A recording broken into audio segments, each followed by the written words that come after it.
Everybody, and welcome. Welcome to the Scrutiny Management Committee public hearing session with the Policy and Resources Committee on the Government Work Plan. And welcome to all of those watching on the live stream as well today. I'm Deputy Yvonne Burford, and with me on the panel today are the Vice President of the Scrutiny Management Committee, Deputy Simon Fairclough, Deputy Adrian Gabriel and Deputy Gavin St Pierre, and also Mr Mark Huntington, who is the Principal Officer of the Scrutiny Management Committee.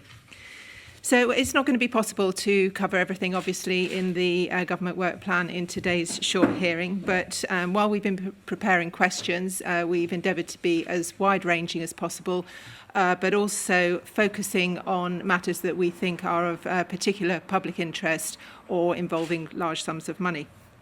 So following this session, the Scrutiny Management Committee will decide if there's any further review or action arising from it, and also a Hansard transcript will be published on our website. We'll break at 11 o'clock for a short comfort break, and if everyone would kindly now ensure that mobile phones are turned to silent, please, and if I could invite the today's witnesses to introduce themselves, please, and perhaps we can start at this end with Deputy Mahoney.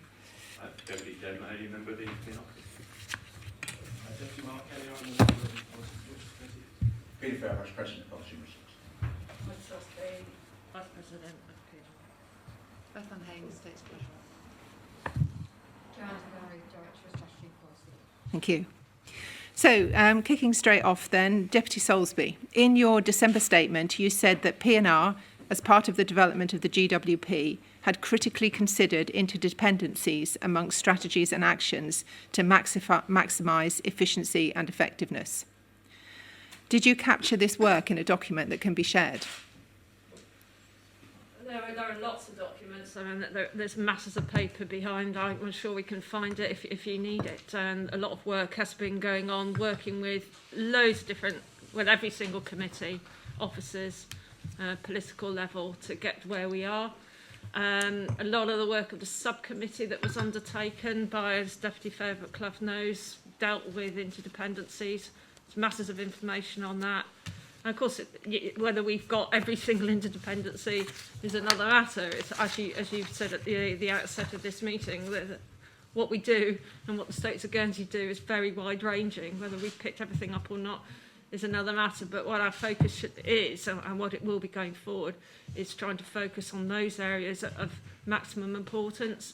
I think we've had a government work plan and we've got somewhere where we're in a good place compared with where we were. We had previously a policy and resource plan which was everything to everybody, and everybody could just have what they wanted in there, and it never meant anything. There was no performance management around it, but now we have a work plan that covers off, I'll take this off, can I, because it's impossible to speak with it on, that links resources to the actions that we want, but we need to go further, because although we've whittled down a lot and we've got much more focus than we had, we still can't do everything that's in there.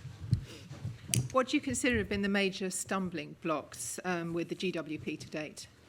Well, we can always say resources, can't we? That obviously is an issue. I think one issue we do have is with our system of government. We come into we all get elected and we're all really eager to go, and we've all got our things that we want to do, and we want to have a mark on what we've done when we're in the States, and we haven't got any discipline in terms of I'm not saying this is right or wrong, but a plan from a particular area that we're going in with. So we're having to create effectively a manifesto in the first year or two of the States, and that's very difficult, especially when you've got a lot of new deputies who really might not be aware of what's already previously gone on, might not understand the intricacies of the States, and so it's a huge learning curve at the very beginning of the States to try and put in something that we can then use and develop as we go along. Deputy St Pierre. Yeah, I'm just curious, you say that you could always say resources is one of the challenges. I'm just wondering whether we can say that resources are a challenge in the context of a plan that's designed to match adequacy of resources to the plan. Well, that's why I said you can't. But I can say, well, yes, if we wanted to do everything in 1 month, just throw resources at it. But we've done very well with staff who are really busy. And quite frankly, and I think I should say this, pretty exhausted actually by the last 2 years. Absolutely. We've got teams, we've got small teams, as you very well know, and Deputy St-Pierre will know this very well, doing the work they've done. And it's been, people have been taken out of their comfort zone doing what we did, because I think normally in the States we go on and on and on, want to make it things 100% perfect before they come to the States. People need to accept the 80-20 rule and say, right, it's not perfect, but it's fine, and we'll get 80% of what we need here, rather than trying to maximise everything, and we never get there anyway. So all I'm saying, when I say resources, I just meant it. Well, in any situation, you say, well, if you throw resources at it, you can do more, but that's not saying that we needed it. We did, and I really, my hats off are to all the officers who supported us on this, and that's not just within the policy team centrally, who do serve the rest of the states, but also the officers within every committee who have really taken it on board. And that's what I've been really pleased to see, the way that the government work plan is now talked about, understood, the importance of doing work within the work plan, rather than committees just going off and doing what they want to do, that creating that discipline, which I think will help us going forward. Just on the question of resources and ambition, do you think the plan is still too ambitious? There's a whole raft of things which the plan anticipated would be completed in the first 6 months. The VAT protocol with the EU, competition legislation, completing the inert waste strategy and the EIA, appraisal on Leal's Yard, parole legislation, investigating wastewater treatment, embedding pre-travel testing as BAU. And obviously we've just had to abandon that. Are those examples of only 6 months in, we've been unable to deliver those with, as anticipated or as planned for? Is the plan still too ambitious? Actually, what I'd say is that when it comes to the 10 priority actions, which is where the focus of the resources have been, we've achieved a hell of a lot, actually. I think we can say that's been quite a success story. And we have focused on those 10 actions because the other work has been hard to do. We haven't not got the resources there. So when you say, has it been too ambitious? I say it has been ambitious. I mean, at least there are goals there in a way that, well, under the policy and resource plan, there was nothing at all by the time it had been written. Committees were doing what they wanted to do. So yes, and this is what I'm saying. What we've done, and what I'm really pleased is with the work plan and where we've got it at the moment, we've got discipline, we've got a focus on areas of more interest and focus that committees want to do, but we haven't got everything that everybody wants to do, and now we need to move forward and focus on the things. We as an assembly need to agree what are the most important things for us to do in what is like a short, I mean, it's an extended term, but 4 or 5 years isn't much. It's not easy when you haven't got that discipline. You've got committees versus the assembly, and you've got individual deputies with their own pet projects. So it's not easy. But I would say yes, that the government work plan isn't something set in stone. I've said that from day one. This is a plan which will evolve, and it needs to evolve. The next phase of this is going to be really important. We need to make sure that get the assembly to understand we can't do everything. We hear committees say we need, if we had more resources to do this, we need more policy officers to do that. Well, that's fine, but we just can't do everything. You can then do the policy stuff, but then how do you actually get it implemented? And there's that lack of understanding sometimes. So it's not just about getting something through the States, it's actually about making something that people actually see happen. Thank you. The whole of the states has signed up to the GWP, which was largely the rationale behind it. So can I confirm that all of the members of P&R support all of the work streams that are prioritised in it? Well, I can certainly say I do, yes. I think that's a view of all of us. I think that's right, but I'd say I don't necessarily agree with their prioritisation, but that will naturally change as we go through a cycle. Yes, but then that will be a decision for the Assembly, presumably. That's right, yeah. Yeah. Okay, thank you. On to capital projects now. The states agreed to grant the Policy and Resources Committee an unprecedented level of delegated authority in the GWP amounting to £568 million, and that was an increase from the previous figure of £5 million. Deputy Solsby, you previously stated that this empowered your committee, to release funding. So my first question on that is, what total level of funding has been released to date and for what purposes? When it comes to that specific delegated authority, nothing has been released to date. What we have done throughout during this period is put in place a system to ensure that we've got the necessary governance and assurance over that aspect of P&R's mandate, and that includes, but also getting in the committees part of this. So P&R and the committees are involved up front.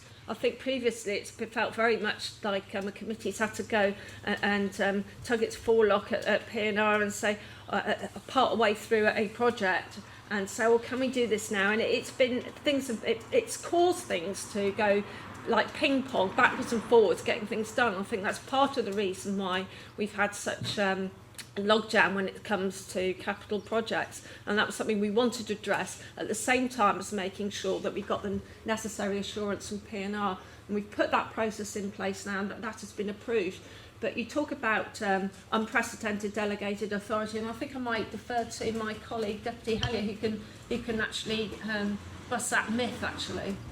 Yes, if that's okay. I mean, just for the sake of public, I mean, it has been stated in the media that this is unprecedented and complete control. There are various public documents which point to that not being strictly correct. So I could refer the panel, for example, to the Appendix 3 of the budget from 2020.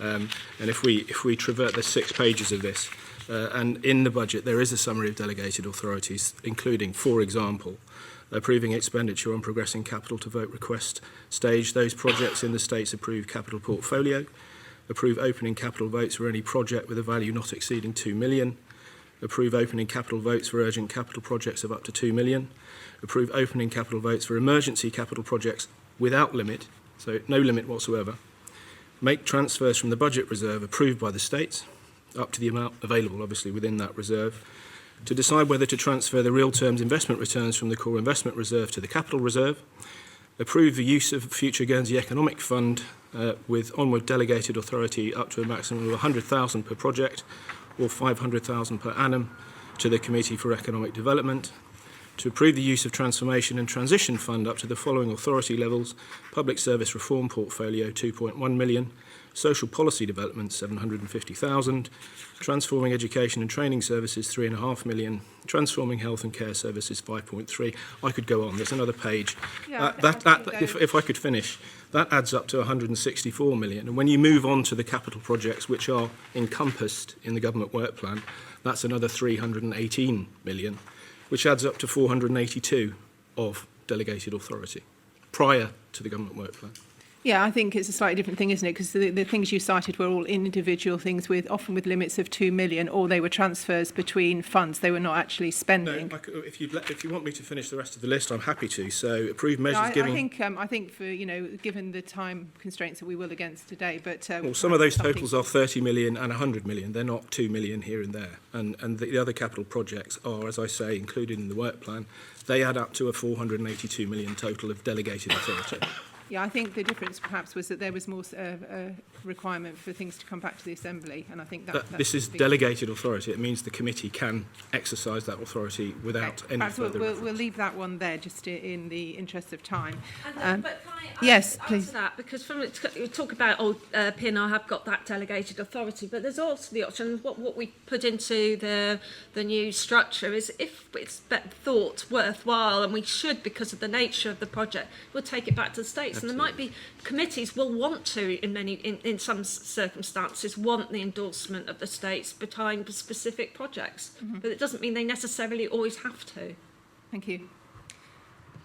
Moving on from that then, but still on capital projects, is the Policy and Resources Committee progressing the concept of utilising public-private partnerships? Have you made any progress in that area?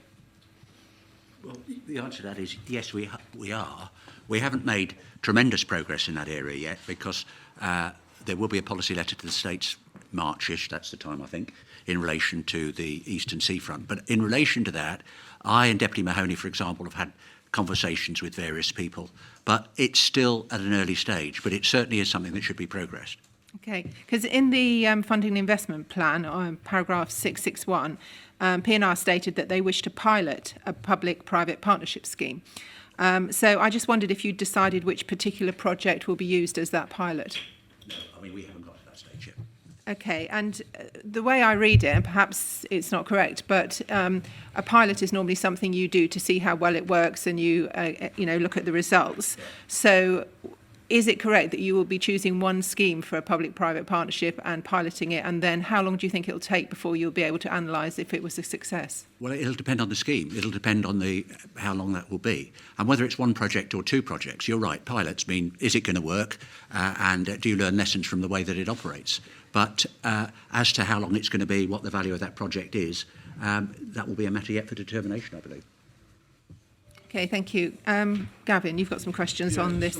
Deputy Solsby, you referenced some work around the governance around the capital programme. So I don't know whether this question is for you or Deputy Hillier or possibly the State's Treasurer. But in terms of the State's Portfolio Delivery Board, could you, one of you, just speak to that a little bit, tell us a little bit about it, who's on it, what's its purpose, which is stated to be to better manage change initiatives. So I'm quite happy to do that. I have to say, when we first took office, I was particularly really concerned about the level of oversight on the projects. It took a while to actually get a list of what was happening throughout the various programmes and projects and getting a single version of the truth. I think that's shared with by Deputy Mahoney here. The more the questions we asked, we felt that we weren't getting the information we needed. And we felt that what was going on throughout the States in terms of how programmes and projects were managed varied considerably.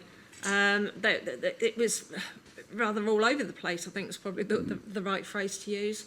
So the Portfolio Delivery Board has been created, and that was part of the way through last year. One of the areas that we introduced to improve governance, to have oversight over all the programmes and projects within the States. So that would cover hospital modernisation, EPR, MyGov, education, and other capital portfolio work. And so that meets on a quarterly basis to look at how projects are going, using RAG status being incorporated there, looking at various aspects of each programme and project. Sorry, Deputy Solsby, could you just explain RAG status? For Yeah, it's in terms of red, amber, green, how a programme is doing in terms of various aspects of that programme. It might be in terms of cost, delivery time, risk areas.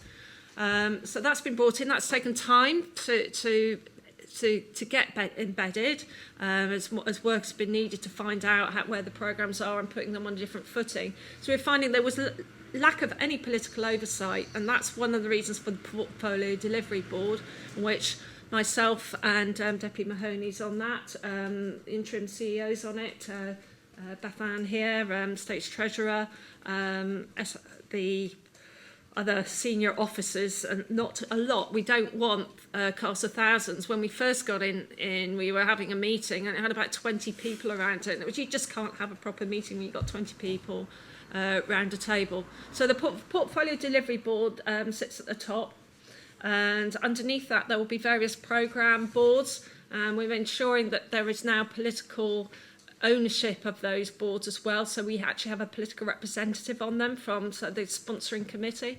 I think that's essential. We're finding that things are going on, and really committees weren't aware of how those projects or programmes, which are quite large amount of money involved and complexity, they weren't on there. So that's a programme board, and within that can be various different project boards if they're over it, they're large encompassing programmes. So it's to provide, again, greater governance, greater oversight. That's really helpful, thank you very much.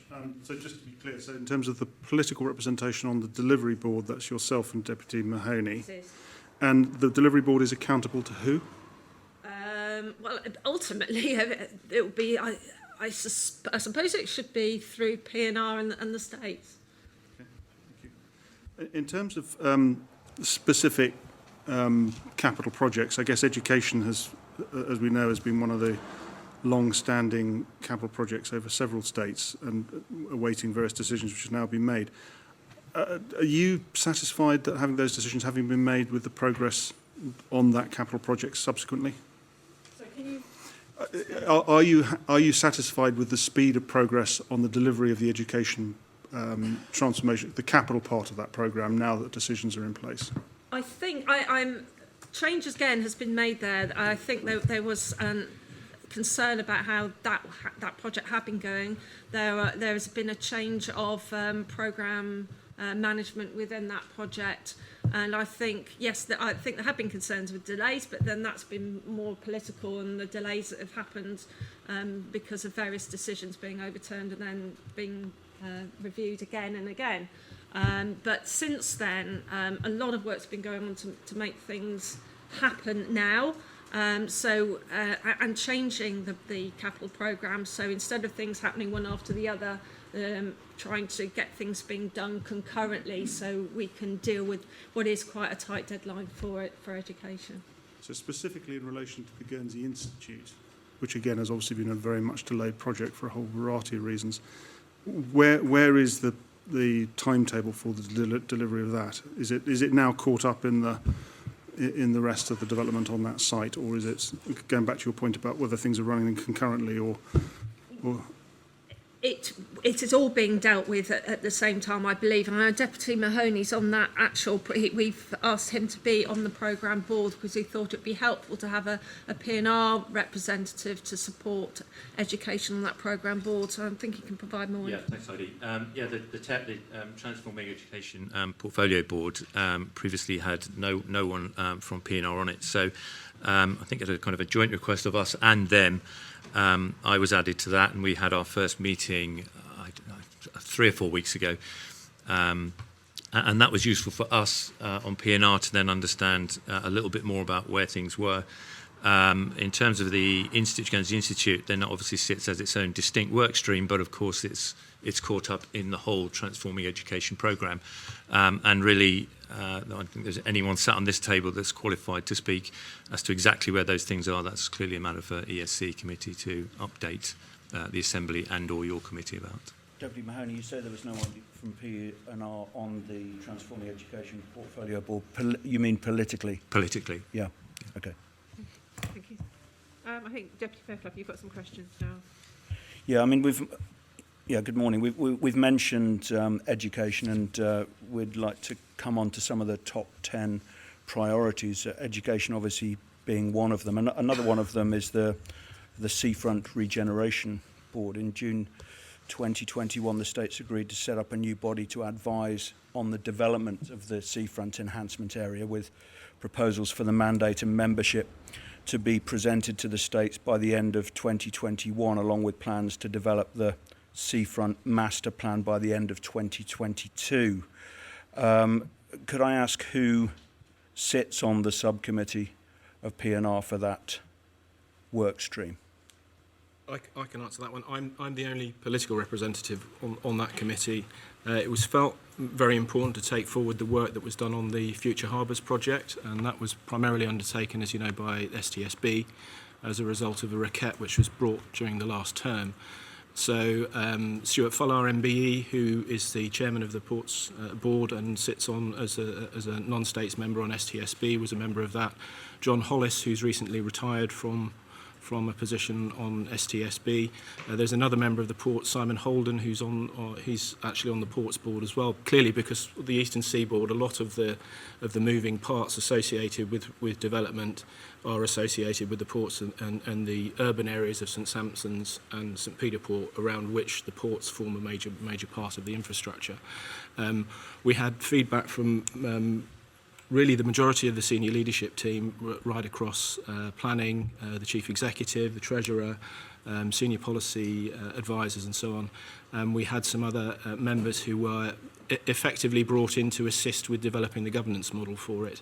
The policy letter is late because you haven't seen it, so de facto it's not in time, and there were some updates, or there was some conversation about it certainly during the last states meeting in December. The policy letter is complete.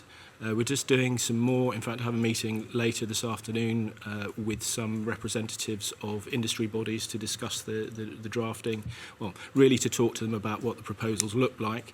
But I can say that it very much based on the, not just the structuring, but the experience in Jersey and in the Isle of Man, where they have a development agency to do this kind of work.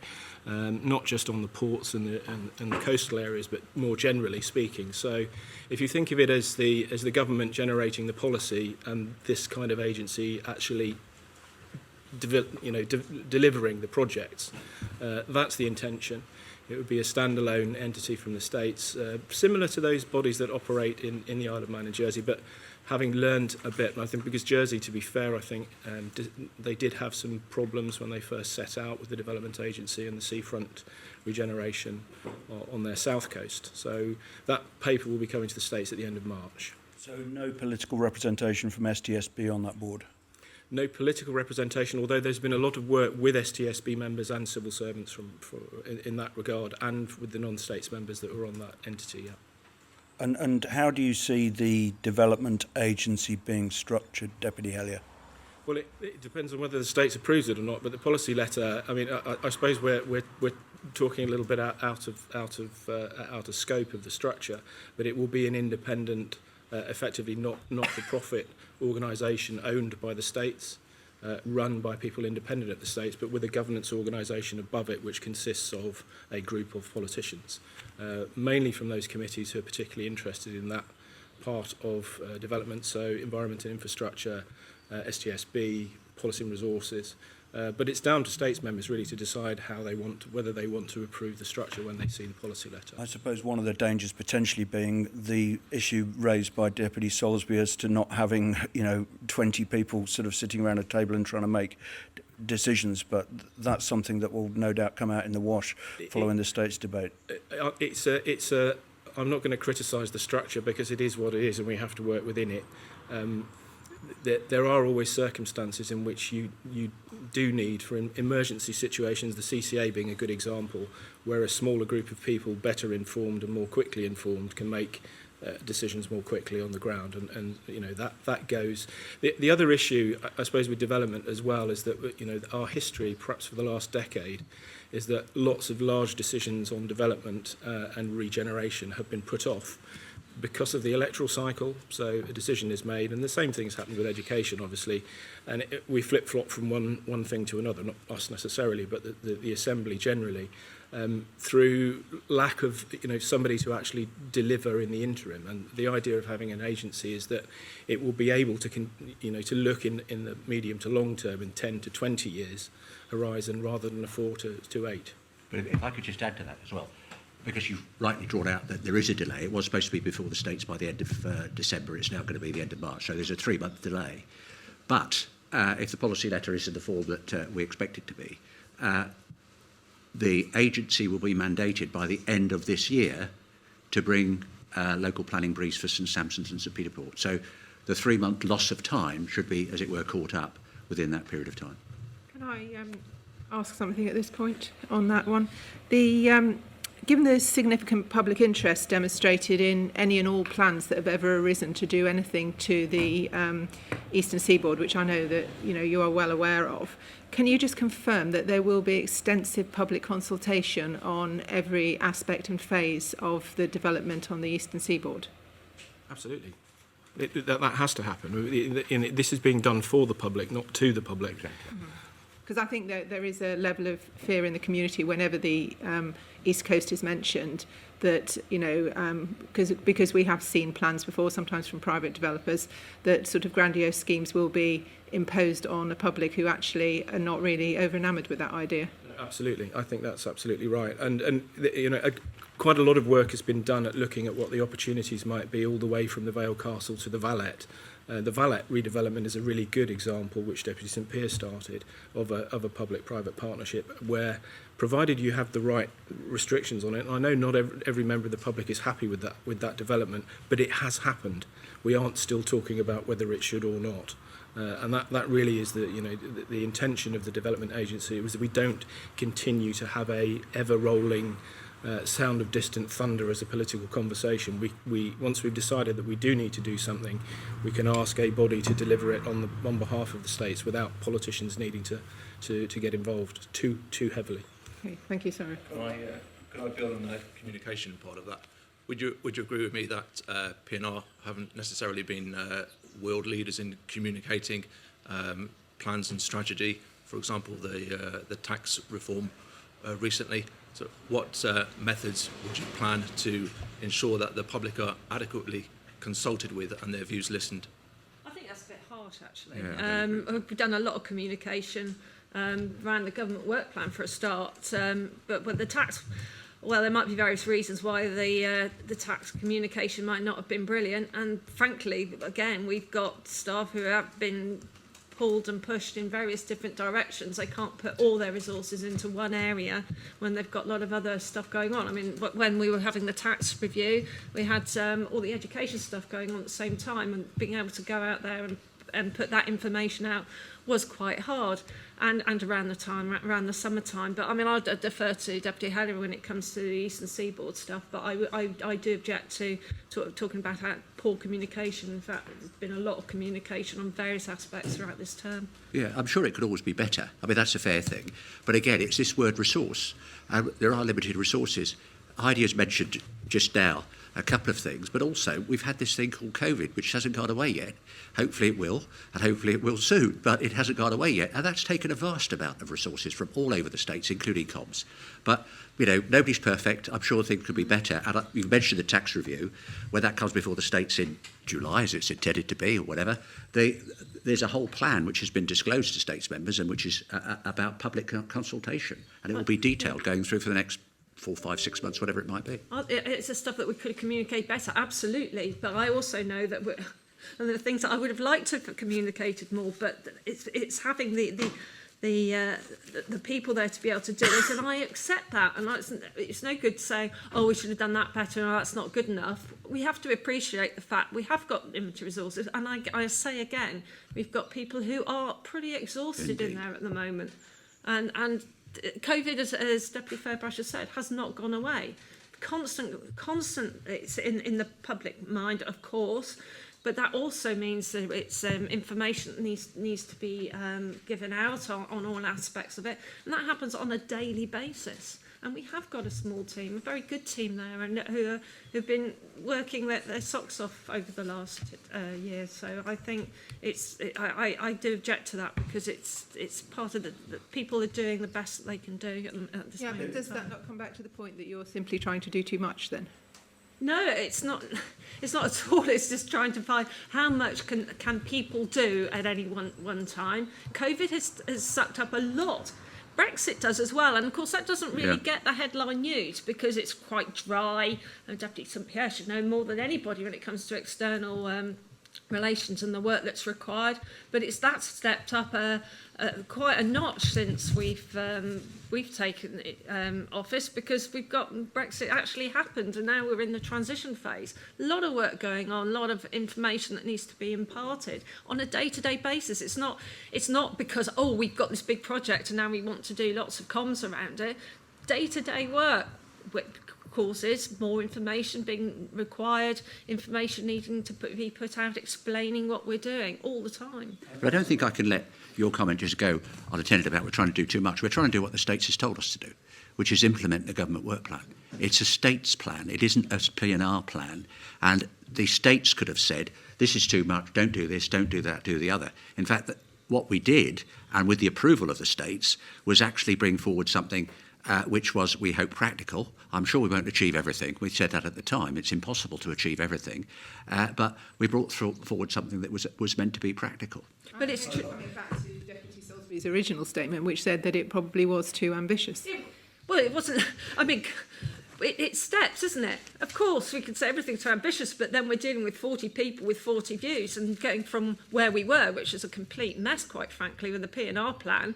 I mean, it was just everything. Absolutely everything was in there. It meant nothing, and there weren't any resources put to it. Now we've actually put resources to those actions, and then we've taken the 10 priority actions and said, right, this is the focus, and those 10 priority actions have been properly resourced, and the work has been done. I think the one area where it's been slower has been on the eastern seaboard, and there are various reasons for that. But I think otherwise, I think a lot of work and really good work's happened, and progress has been made. So I think, no, as I go back, it's not P&R that is being over ambitious. What we tried to do, as we did with the subcommittee with which Deputy Fairclough was on, was try and reduce the actions right down. But as Deputy Fairclough will, I'm sure, acknowledge, very, very difficult when you're in that situation to say, right, we don't want this, we do want that. Oh, well, I know somebody wants that. Everybody's got the areas that interest them, and that's very apparent throughout the whole process. We have estates with people with 40 different opinions. Some may be in more than one camp than others, but they've all got an opinion. We've had to take that on board. But we've done that for the first time. We've got actions against resources, but now we have to say we need to get down to what I said earlier. We've got to get more focus on what really, really matters to the Assembly, not what we might like to do, to say, what is our focus? What do we want to achieve? What is the most important thing for the bailiwick at this present moment in time? And it's understanding. It's not what I want, it's what is the best thing for the community. I think that was a tangent worth going off at. But if I could bring the focus back to the Seafront regeneration, just because I've got a couple more questions on that. Following the successful amendment, and as Deputy Fairbrush says, this is a decision of the states. It was agreed that a timeline and set of steps be taken to develop the master plan, including the St Peter Port Harbour pool marina with marina facilities by the end of 2022. Is that work on course? And also, as part of the amendment that was placed quite late in the day for those who might remember that States debate, States members were told the proposals would be funded to the tune of $975,000 through the recovery actions. At the time, I asked Deputy Hellier to explain this figure, but he was unable to do so. So perhaps, in addition to answering whether that work is on course, could we have an explanation of what that £975,000 was for and how it has been spent? Well, I can answer I can't give you specific figures. Clearly, it's not possible for me to turn up and do a sort of Marvo the memory man and tell you what every penny is spent on in the States with 5,500 employees and lots of moving parts. STSB is preparing the response on the pool marina. I understand it's going very well. I believe we've just had a letter requesting funding for the survey work within the harbour, because certain preparatory work needs to be undertaken to determine what lies underneath the sand and silt that's in the harbour, as to whether it's rock, how deep it is, whether it will bear piles, whether they need to be driven in, whether they need to be attached in some way. I understand that the cost of that will be about 1.7 million, but the survey work will be extremely important for the future development of the harbour, because it will examine, for example, the depth of the foundations of all of the current stonework, and that's quite important to understand whether, if we dredge the harbour, for example, to build the marina, there is sufficient sufficient underlay for those walls to make sure they're not being undermined and they won't therefore collapse as a result of that work, and that adds considerably to the cost of any marina. So that needs to be properly established before we go any further.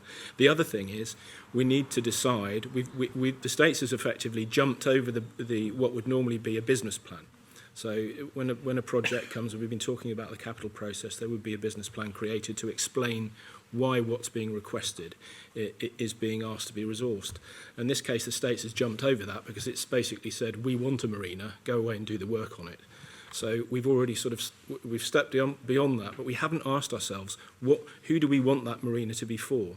Do we want it to be for local boat owners? Do we want it to be for small boats? Do we want it to be for medium-sized boats? Do we want a mixture of those two?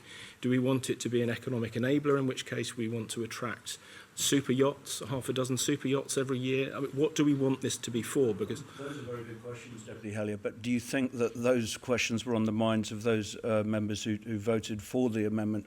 And you know, you've talked about the potential costs there of this pool marina and some of the implications, and I don't doubt for a moment anything you're saying, but you know, do you think that was in the minds of those members who supported that amendment, understanding the full implications and perhaps costs of that bit of work?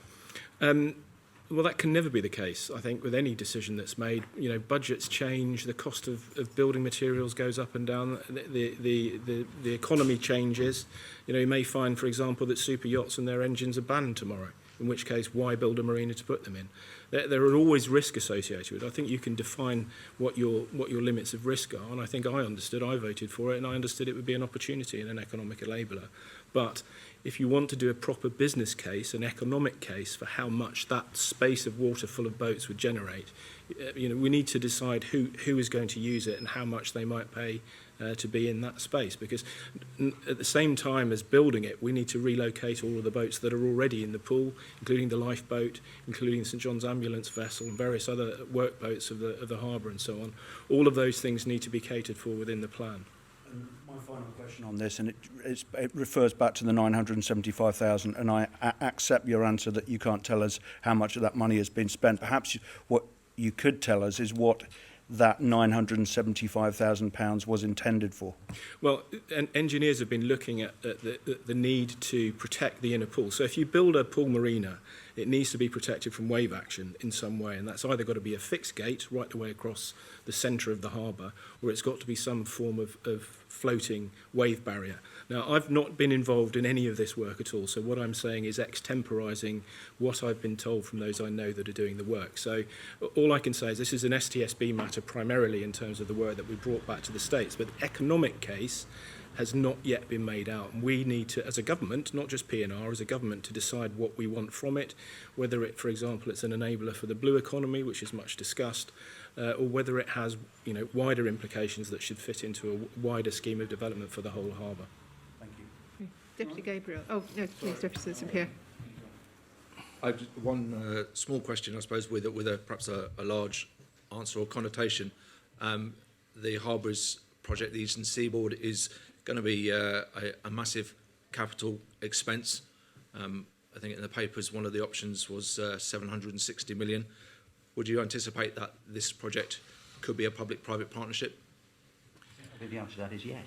It will depend. I mean, you've asked a very good question. Could it be? It should be, I think. But my own view, I'm not expressing the view of P&R in relation to that, because we haven't come to a final view in relation to that. But yes, it should, because as you said, 760. And as Deputy Head has just said, we all know with projects, 760 could be 960 or whatever. You know, with the best will in the world, building projects, and this will be a massive building project over a long period of time, because we're talking about this development, that development, another development, the price will almost inexorably go up. I think there are very few building projects where prices go down, albeit the States does have a good record recently of containing their, you know, if it's a £3 million project, it comes in at £3 million. Do you want to add anything, Mark, to that? I suppose it's horses for courses, really.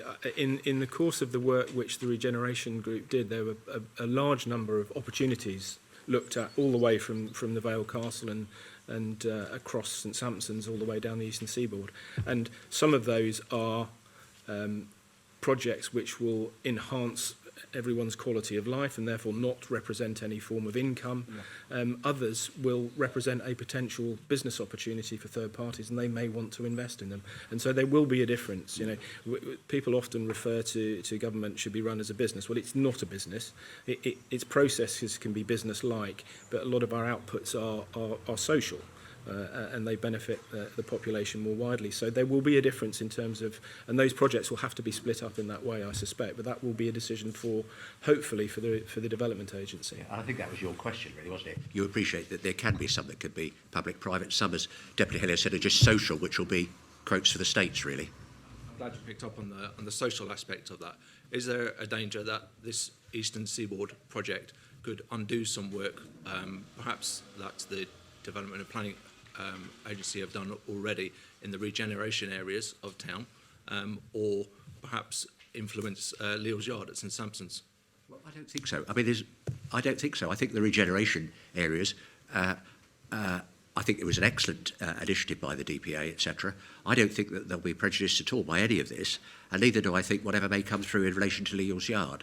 I can't see that there's a conflict between the two. In fact, I think there's probably, they will enhance each other. I'm just going to butt in here because I've just been advised we've got a slight problem with the video feed, such as technology. So what I'm going to suggest is it's 11:15 that we take our brief break now for 5 or 10 minutes and then reconvene. Okay, thank you.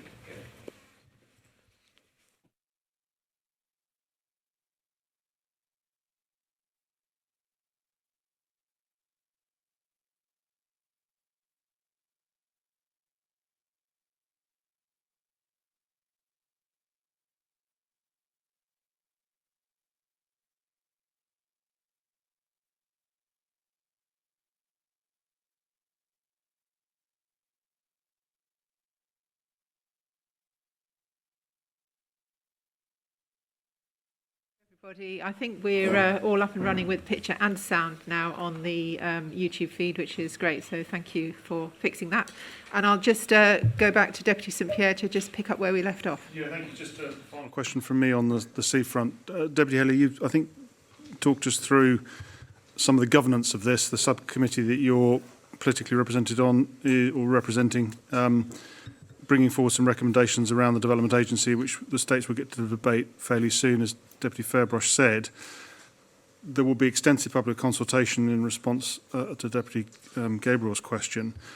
Just really for the avoidance of any doubt and for the record, to be very clear that at some point there will be some proposals, presumably coming back to the states to say, having looked at all of this, this is what we are now proposing. We want political sign-off on it by the states of deliberation, and then the Development Agency will be tasked with delivering that. Is that, have I understood that correctly? And just want to get that quite clear. Yes, there needs to be boundaries within which this entity will operate. I think if it works, it has the opportunity to provide, a delivery mechanism for the states to deliver all sorts of projects. Because I'm expressing my personal view rather than the committee's now, but. Project expertise on capital projects is one of the things from which we lack expertise. We tend to, when a committee wants to build something, it tends to gear itself up as a building company, and that's not a very efficient way of doing it. And because of it, as we mentioned earlier, in terms of having sponsors on capital projects, that's engaging at the earliest opportunity as sponsors on capital schemes is a very, very important way of making sure we get what we need rather than what committees want. Because I think we have had a tendency to do that in the past, is to develop a plan for what we want, decide how much that costs, and then ask the states for the money, and Treasury only gets involved at the last moment. And I think we want it to be more front-loaded and more focused on what we need. Okay. Deputy Gabriel, I think you've got some questions on other top 10 items. Excuse me. We talked earlier about top 10 priorities, so I'd like to focus on some that you haven't mentioned. And again, building on the consultation, the children's law reform. Is there going to be a formal and meaningful consultation on the proposed changes of the children's law reform with all of the affected parties, including the public? Well, I'll take that only because I was involved in this when in my previous incarnation as on HSC. There has been extensive public consultation around children's law, and the consultation from all early on from Marshall. Professor Marshall came over and did work done by Ruby Parry previously, consultation with all different parties within involved in terms of dealing with children, such as a convener and the courts. So extensive consultation has already happened, and the work that's going now is to put all that work together. And there has been consultation in relation to that, which will then come to the states. That is work that's being led by Deputy Letoc, who can't be with us today. But yes, I can say that's a lot of work's gone on that. And the preparatory work was done last year, last term, led by HSC. And I can assure you there was extensive consultation at that time. So I suppose the challenge then is what you take from the consultation and how that is fed into the plan. Have any plans that you could tell us about? Well, obviously, I mean, the consultation, and we've had other work, which I haven't mentioned, from Mr. Martin Thornton, who's done a review in terms of, from a legal point of view, to try and make the whole process work far more smoothly.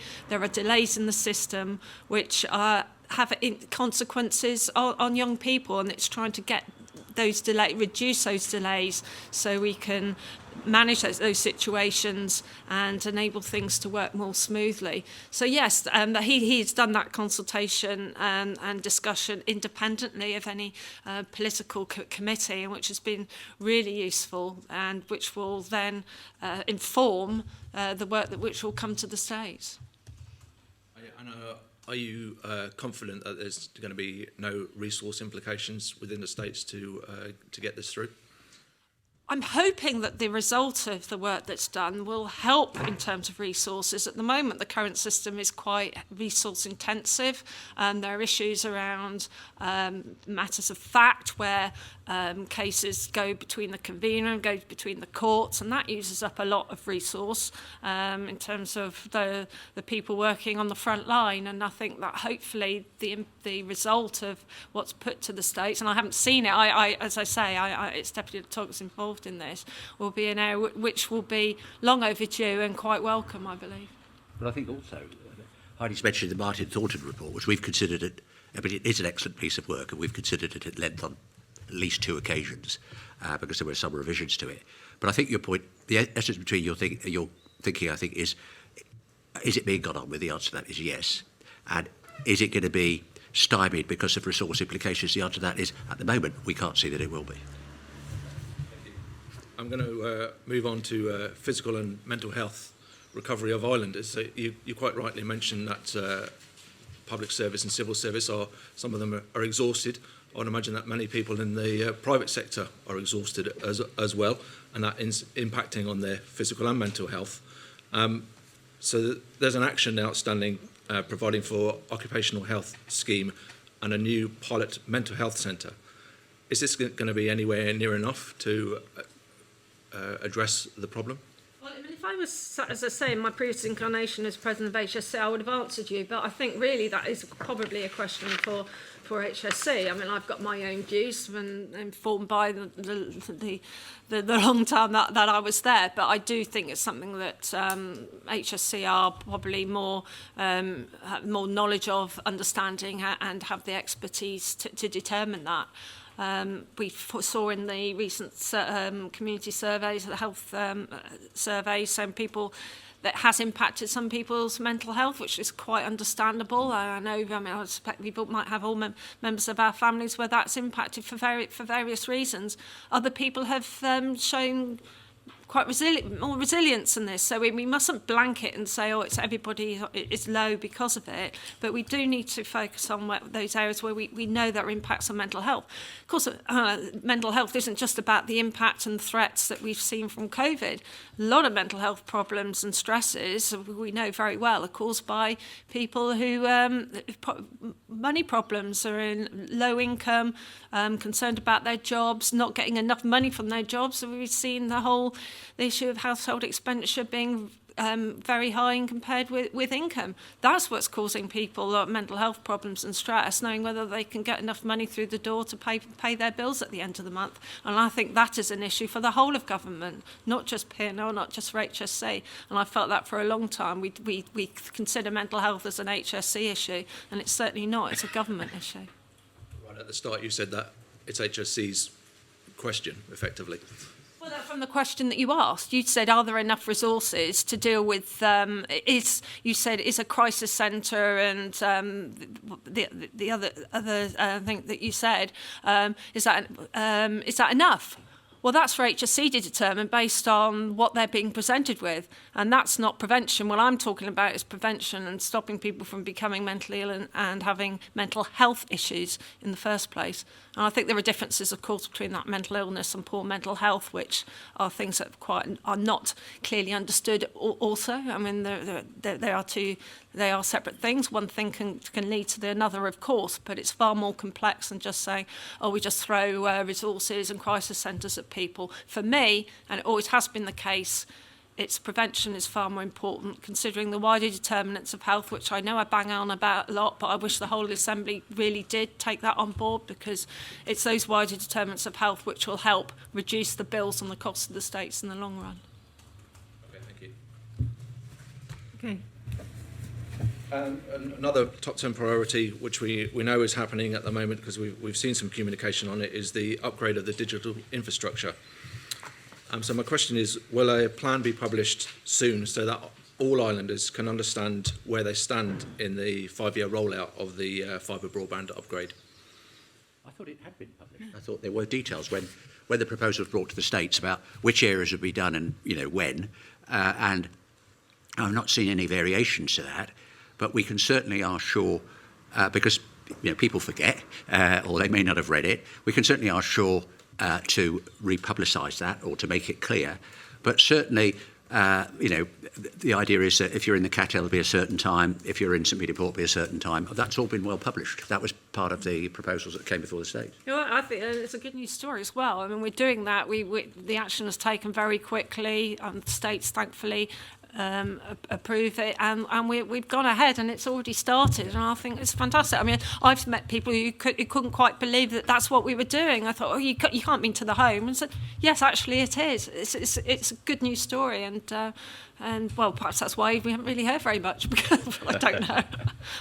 Some people won't see it as a good news story when the Roadworks will be holding them up. And I can relate to that very much. Will P&R be providing any tangible or support for measures to reduce traffic congestion during the rollout for 5 years? Because for some people, 5 years of Roadworks is going to be an absolute nightmare. Well, that will sit with the E&I, I believe, and I'm sure, and those discussions I know have been going on with Shaw about how that can be dealt with in a more effective manner. I mean, I do question it when I'm in St Martin sometimes, where I can actually get out of the house because of all the roadworks, but hopefully that is being planned in, and to say that's something that sits within E&I rather than P&R.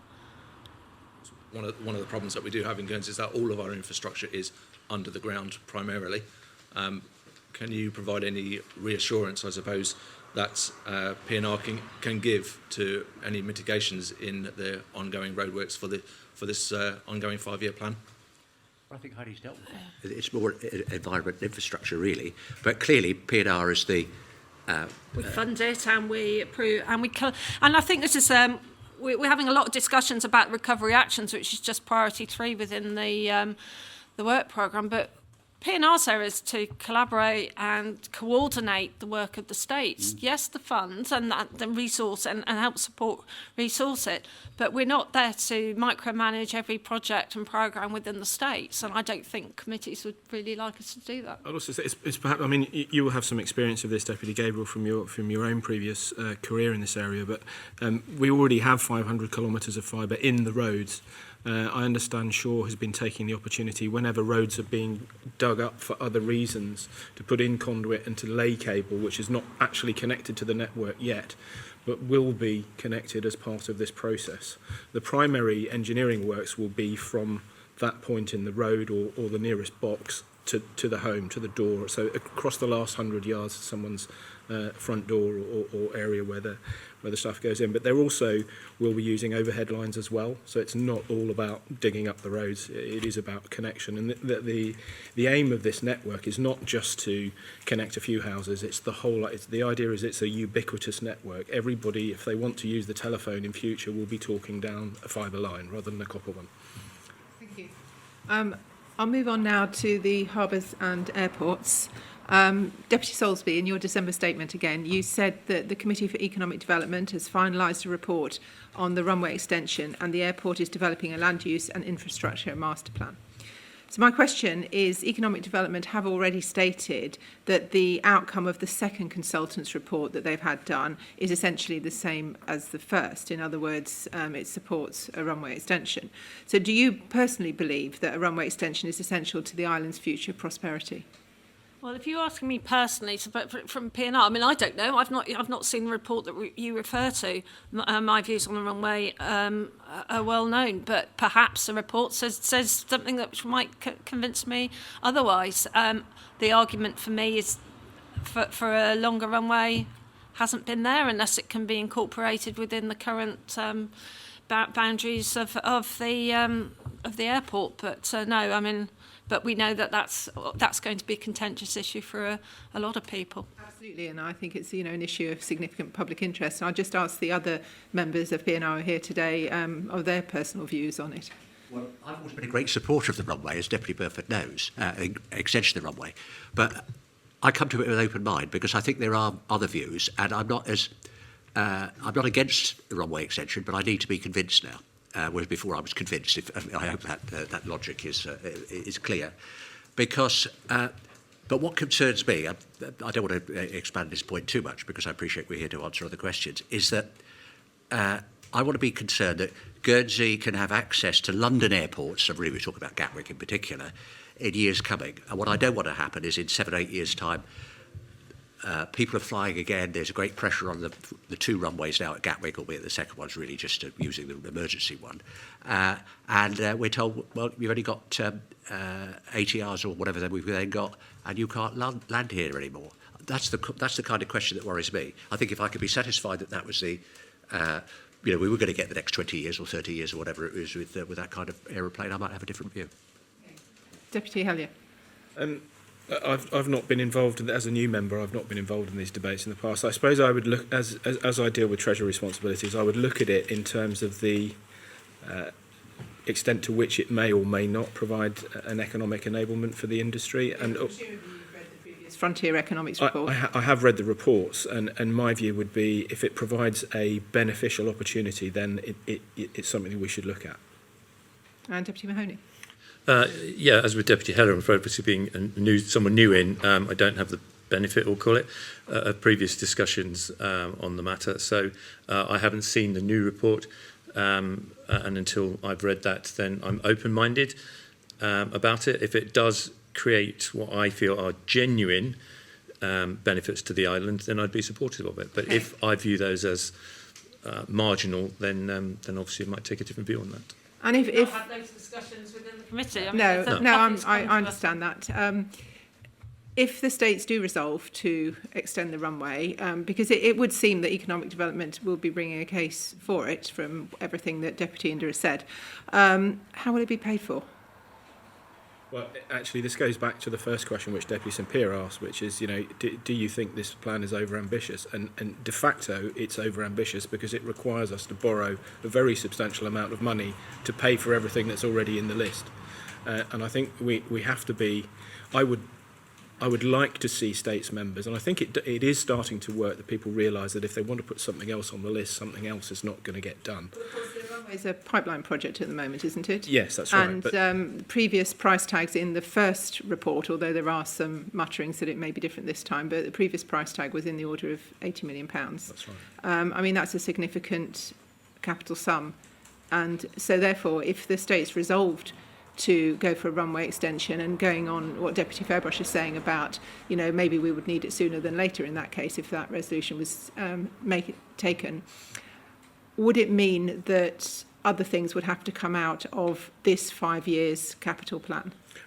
Yes, either something goes out of the plan of an equivalent amount, or you have to borrow more money. Well, no, the alternative is that you commit the spending to the early term next term. But you phase it, yes, Yeah. effectively. Yeah. Okay, thank you. When are you intending to publish the Air and Sea Policy Framework? I don't think there's a definite date yet, is there, in relation to that? I understand it's been completed, is that correct?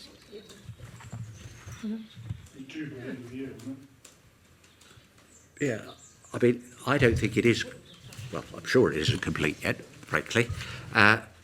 So I don't think we can give a definite date, but I hear mutterings about... I'm all confused because I thought there was something that we'd already...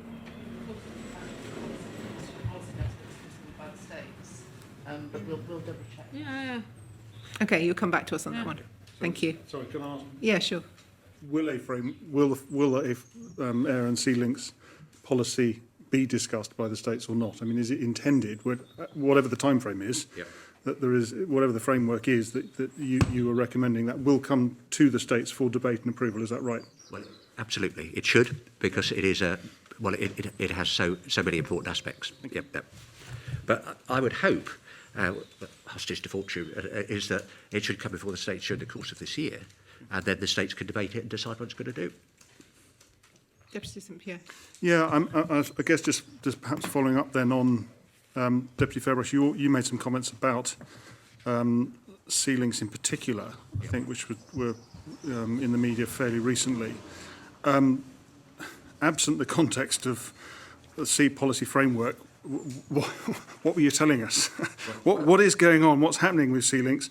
And in particular, when you talked about securing sea links, what were you meaning? Yeah.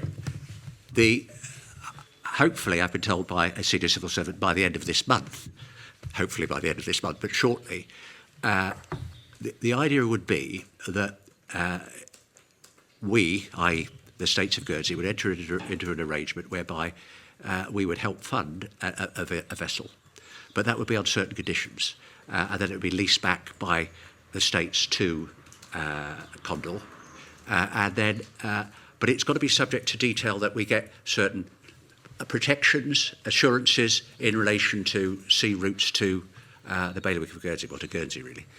So that's what we're trying to say. But that should come, well, what are we now? We are the 12th of January. I would hope in the next 3 or 4 weeks that we'll have more detail for you on that.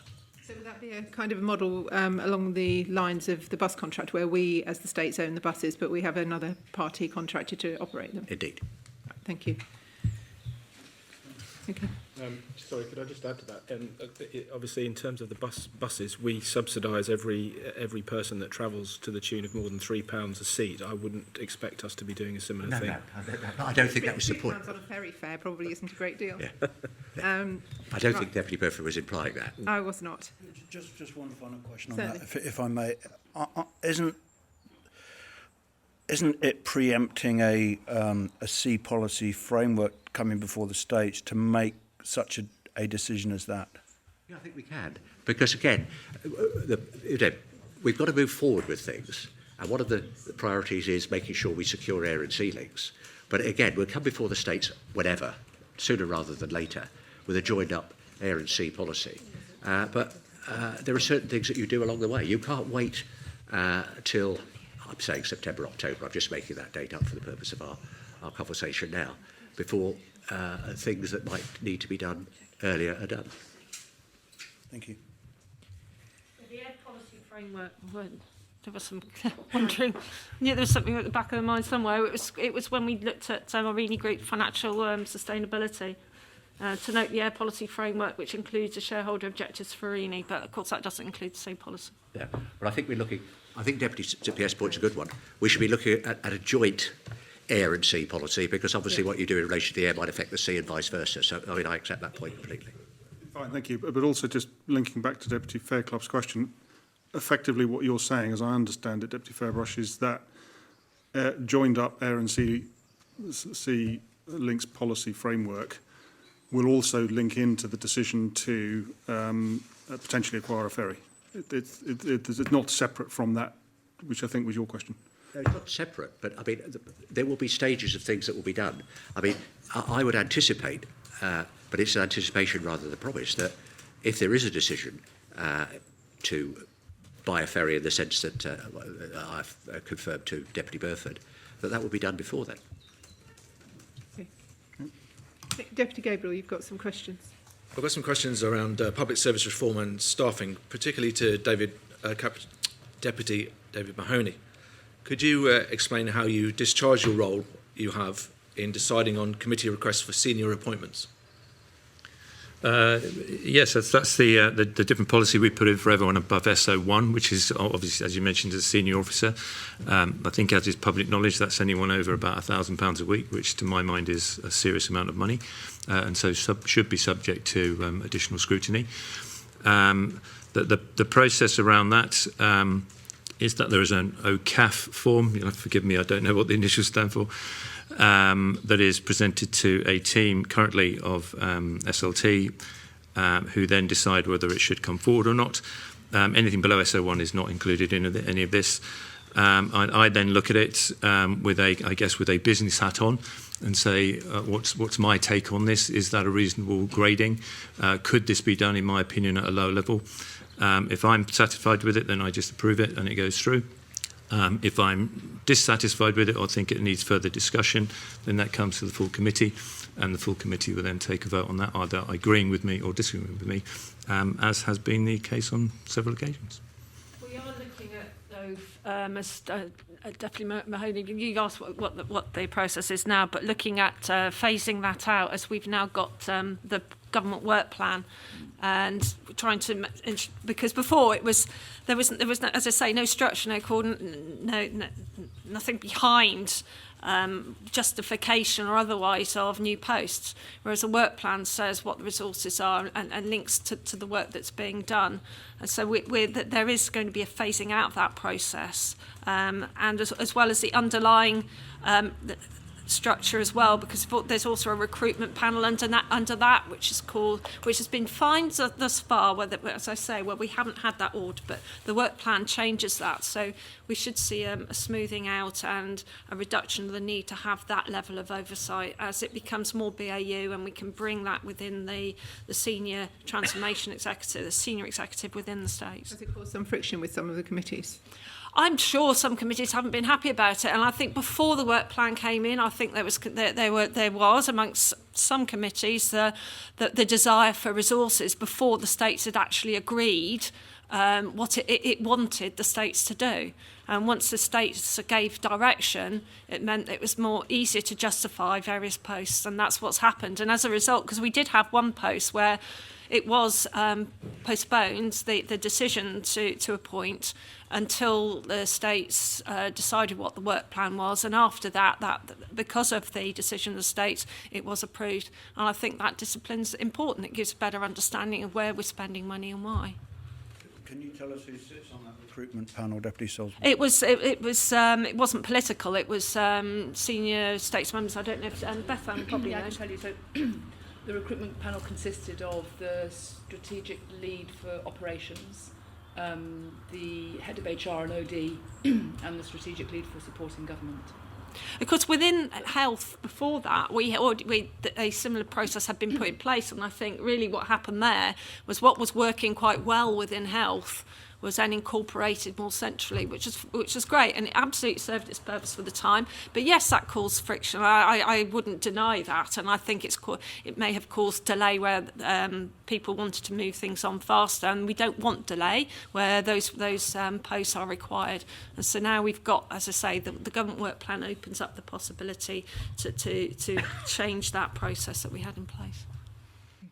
Thank you. Could you confirm how many senior appointments policy and resources have made since the approval of the government work plan last year?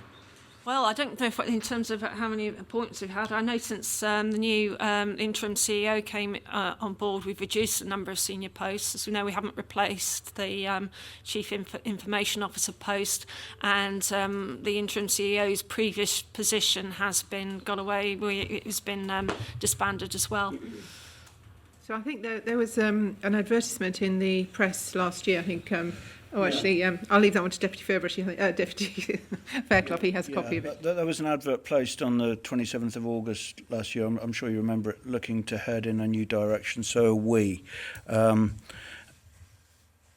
half-page ad saying the States was looking for exceptional individuals to help drive change, specifically business change managers, project managers, senior transformation business analysts. I assume that those meet the senior officer threshold, although you can correct me if I'm wrong on that. So I'd just like to know how many appointments were made as a result of that advertisement. Well, I think that was a generic advert saying if you're interested in joining the civil service, and we might have a job for you. I mean, that sounds like that advert would have covered those within transformation, your business analyst team, because of information. Beth Ann will have more on that. Yeah, I think it was specifically to resource the public service reform requirement. So across all the different transformation projects, we struggle to attract or to employ resources, and so it's to employ directly rather than having to use consultant resource. And I couldn't tell you how successful the campaign has been, but I know that's what it was for. Yeah, I think if we had notice of that in advance, we may be able to answer it specifically. Okay. But, you know, to read out an advert for the 27th of August last year and say how many have got, I think that's unreasonable. As a general matter, Deputy Fairclough, one of the reasons for that, and I certainly don't remember an advert from August last year, is that, as Beth Ann alluded to there, what we have historically done and are currently still doing to a certain extent is employing very expensive local consultancy firms that come in, will sit with us for a year or 18 months or whatever, do the job needed. Now, as soon as they're gone, we're having to replace them with somebody else from a consultancy firm. So clearly the smarter move is to actually get some project leads in that work for the States of Guernsey, at generally probably half the money that we're having to pay a consultancy firm for them. And they go into, the plan is that they will go into a pool of project managers or technical consultants of whatever nature that is, and they will be working 1 year with HSC and 1 year with the E&I or wherever that need is. But certainly I don't have the numbers to hand. Sorry, we can get them, but I don't have them to hand. Yeah, I know Deputy Mahoney particularly have done a lot of work on this, because we found when we took office a load of consultants that have been appointed, and they might have been there for a year's contract or 6 months, and they're still there 18 months later. And that's something that we wanted to address, and Deputy Mahoney's been very much at the forefront of trying to do that. But I can assure you as a general ethos that this Policy and Resources Committee, whether it's spent on employment or consultants or whatever, the intent is that we get better output from that. We get better, the money is spent more wisely than it has been. But of course there will be. You may be able to produce an advert for the 19th of September or the 12th of July, which looks for certain people, because that's the way. When you've got an organisation of 5,500 people, there are going to be people come and people go. I absolutely accept that, and I don't think that anyone would disagree with the motivation behind placing such an advert and looking for such staff. It's just that, you know, with the narrative around, you know, a bloated states and, you know, which is something that is often probably misunderstood within the general community, that to place an advert such as this for the type of staff that we're talking about, one would have thought that there would have been an assessment before that these staff were needed, where they might be employed, and indeed how many were appointed ultimately. Sorry, carry on. And that's all that there is behind the question. Okay, I'm sure whoever placed that advert, and say, I'm sorry, I don't know who it is, will have done that assessment and not just decided to place it. The other point, just before I go on, is that I'm pleased to see that we're advertising externally for positions, and that we're not just employing from within the civil service, which is something we've been pushing for. And to give comfort, is that we're not just employing a project manager. Sorry, Simon, I can't remember the details of it. Just because it's good to have, and the bloating of the civil service, as you describe it, because they are replacing consultants that we are hiring in at 2-3 times the cost. So it's not that we're just adding more people. We are then able to remove the need for consultancy firms. Absolutely, and I'm sure many people would agree that project managers are much needed across the states with flexible skills who can work in many different settings. Thank you. I think given the timing of that advert, we rather assumed that it was employing people to implement the GWP. No, it's not. No. Well, Okay. it is in the sense that it's work which has been approved within the GWP. So yes, ultimately it links through to what the states have already approved. Well, I think from memory, Deputy Hillier may know the detail better than I. There was a substantial increase in the budgets for external consultants in 2022 in the budget that was approved at the end of last year. So how do we explain that in the context of seeking to reduce the number of consultants as Deputy Mahoney is?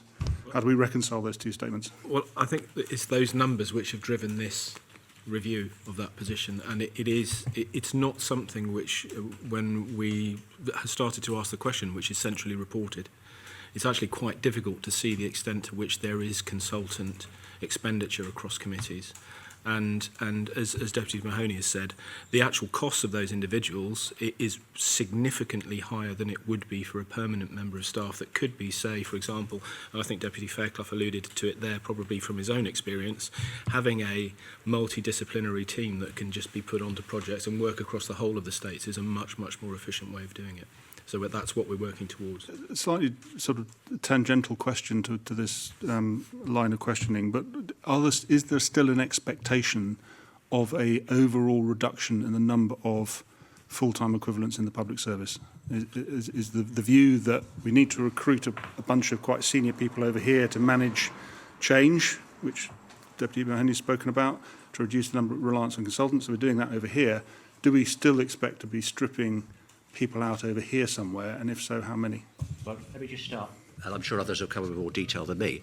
I attended, when I was president of the STSB at Professor Shaw's building in St Martin's, a presentation by the then P&R and the then Chief Executive, where comments were made we would be able to reduce posts by 200, and we'd be able to do this, that and the other. Now, when I became president of P&R in mid-ish October of 2020, and shortly thereafter, it seemed to me that there was lack of detail in relation to that, lack of substance as to how that was going to be achieved. But answering your question directly, there is an expectation that there will be a reduction in headcount, but significantly less than the 200 people that were announced without, as I've got to say, any real substance back in 2018. I don't know if my colleagues want to add anything to that. Yeah, I would like to add to that, because this all links to the operating model, which you'll know very well, Deputy St Pierre, which we clearly inherited. And as Deputy Fairbrash said, we were told I was always sceptical of it, as you know, and I did work when I was in health to show that, well, if health can't do it, how can the rest of the states do it? But that doesn't mean that we didn't see the benefits of the OTAR. I absolutely do see the benefits of changing the way we're doing things. The whole idea of people coming to having to touch points, as they say, with the states, and having to go from pillar to post to find the people they want, making better customer focus, more efficient organisation, which is more digitalised.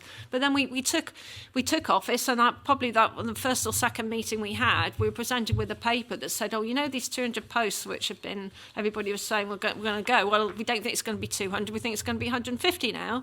And we said, okay, right, well, that's not what we understood. We found out that these 200 posts were from some kind of tabletop exercise, which was linked to the number of reports there were that various managers had, which I knew was stupid, because within health, you've got a lot of senior people who have small reports because they're very small areas of specific expertise. So I was really surprised, and that was stuff that was done with Capita, who came up with a magic 200. I think they actually thought it was going to be 380 at one point. Yeah, and I thought, well, this is... So we were presented with that from November, I think, of 19. So that caused us quite a lot of concern at the time. And so that actually was one of the reasons that led us to having the portfolio delivery board, and we were concerned about the senior leadership team and how much they knew at the time. So we were then presented with a request for more funding, because the previous committee, I think, had put in 8.9 million. And we were then, the request was put in for the second part of that, which the previous states had approved, 7.4 million. And when it came to us, we couldn't approve it at that time. We were really concerned that the lack of detail and that the extent to which senior leadership team was aware of what was going on, and that was certainly a concern for us. And some of the stuff we read about, letters that were in scope, were going to go out and decisions made at Christmas, and we thought, well, that's not a really great idea, is it? So on the back of that, we did not approve additional funding back then, because we wanted more information. And we met with Agilicis because we were concerned that we seemed to have not been... there seemed to be a barrier between us being able to talk to Agilicis and knowing, so we didn't know what was going on. So we spoke to Agilicis. We got senior leadership team to review what was being proposed, because we thought they needed to know. And on the back of that, State's Treasurer did work to look at the potential savings, because the whole 8 million was around these 200 posts. And that the potential savings, which we've already said, have been reduced down to 4.9 million on the back of that. So on the back of the work that was done there, we thought, right, okay, is it still worth going ahead? And we said yes, because of all the benefits that we know will be there. And if we don't do it, we're going to need, going back to your point, Deputy St Pierre, we will need more people to do more work in a analogue way, as it were, and not in a joined-up way. So we know it's the right thing to do, but those posts aren't we know that 200 never made sense, and so it's unlikely to be 200, especially on the back of the fact we've got all the demands coming elsewhere. So within health and social care, we know that the demands within care, we need more people to look after what is our ageing population. So the idea that the number of the head count will be less than it currently is, it's ridiculous. And I had this when I was in health as well. I said, well, you're making all these savings. Does that mean you're going to have, reduced number of people? Of course not, because we've got demands coming up elsewhere. So that's where we stood. We're now in a place where we've got the appeals process still ongoing, due to completion. Then we'll have a better idea about the number of posts that are likely to disappear. But it's been very difficult, and we've spent the last year trying to improve the governance around it, because we weren't happy, as I say. Now we feel we're in a better place. We've got a different senior reporting officer who is heading that, who's got a good grip of what's going on. And on the back of that also, we need, going back to Deputy Gabriel's comment about communication, because we're conscious that States members haven't been aware of what's been going on here. We've been, as I say, part of that is because we have been trying to make sure that we've got good governance around that. We know what's happening, and we're confident in what is happening. We are in that better place on that, but we also need to now work with the committees, because I think they probably feel they're not aware of what the specifics are around each of their committees. We've started that process, so we've got now the new head of property services going around talking from the property transformation side and what that means in terms of rationalising the property structure. So we've got the property is managed in a more coherent way, so we're dealing with that, and we're also looking at how the whole change in how we provide that delivery is going to mean to them in detail. We've gone round and we've spoken to committees about the overall what it means generally, but now we need to explain what that is in detail and work with them and explain how that will work, and so they're happy with what's being proposed. And that's where we are at the moment. Just to be specific, in terms of head count, the number is somewhere between 0 and 200, but you can't be more specific today. Is that correct? Savings have already been made. I mean, I mentioned about 2 or 3 posts have gone already. I think probably on the top of that, it's about 70 odd posts that have reduced. Some of that is to do with people moving to Regeneration, but that has already happened. But until we get that appeals process is completed, and also until we've really worked with the committees on the final stages of that, where we have a better idea. But it certainly won't be 0, and it's going to be north of 75, but it's not going to be where that 200 was. No, Thank you for the comprehensive answer on that. Thank you very much. I think I'd like to kind of skip forward a little bit here, because I'm very mindful of the time. I just have one final question, sure, if it's okay, Deputy Burford, and that's just, in regard to staffing. And we've talked about the effect of COVID on all of us, including a lot of state staff. Are you concerned about staff morale as a result of the significant changes that are taking place? And do you feel that communication with staff has been adequate? Of course, I'm concerned. I mean, I've been through and undertaken similar process in the private sector, and I know how difficult it will be for staff, and of course it will cause unrest. We know that it's necessary to do this to make a better service for the state. That doesn't mean this isn't about the quality of the people working within the states at all. It's about making sure that we've got estates that is more customer focused, and that the taxpayer can be assured is the most effective and efficient that we can make it. So this is not any attack on individuals, and it's really hard that when these things affect individuals. There has been I believe, a good support structure in place. A lot of work has been done with the unions to ensure that the process is right for those members of staff, and I know that the unions have been interviewed on this as well to confirm that the process is as agreed, and it's, I mean, certainly it's very different from what would be in the private sector, where I think one minute you're there and next minute you might not be.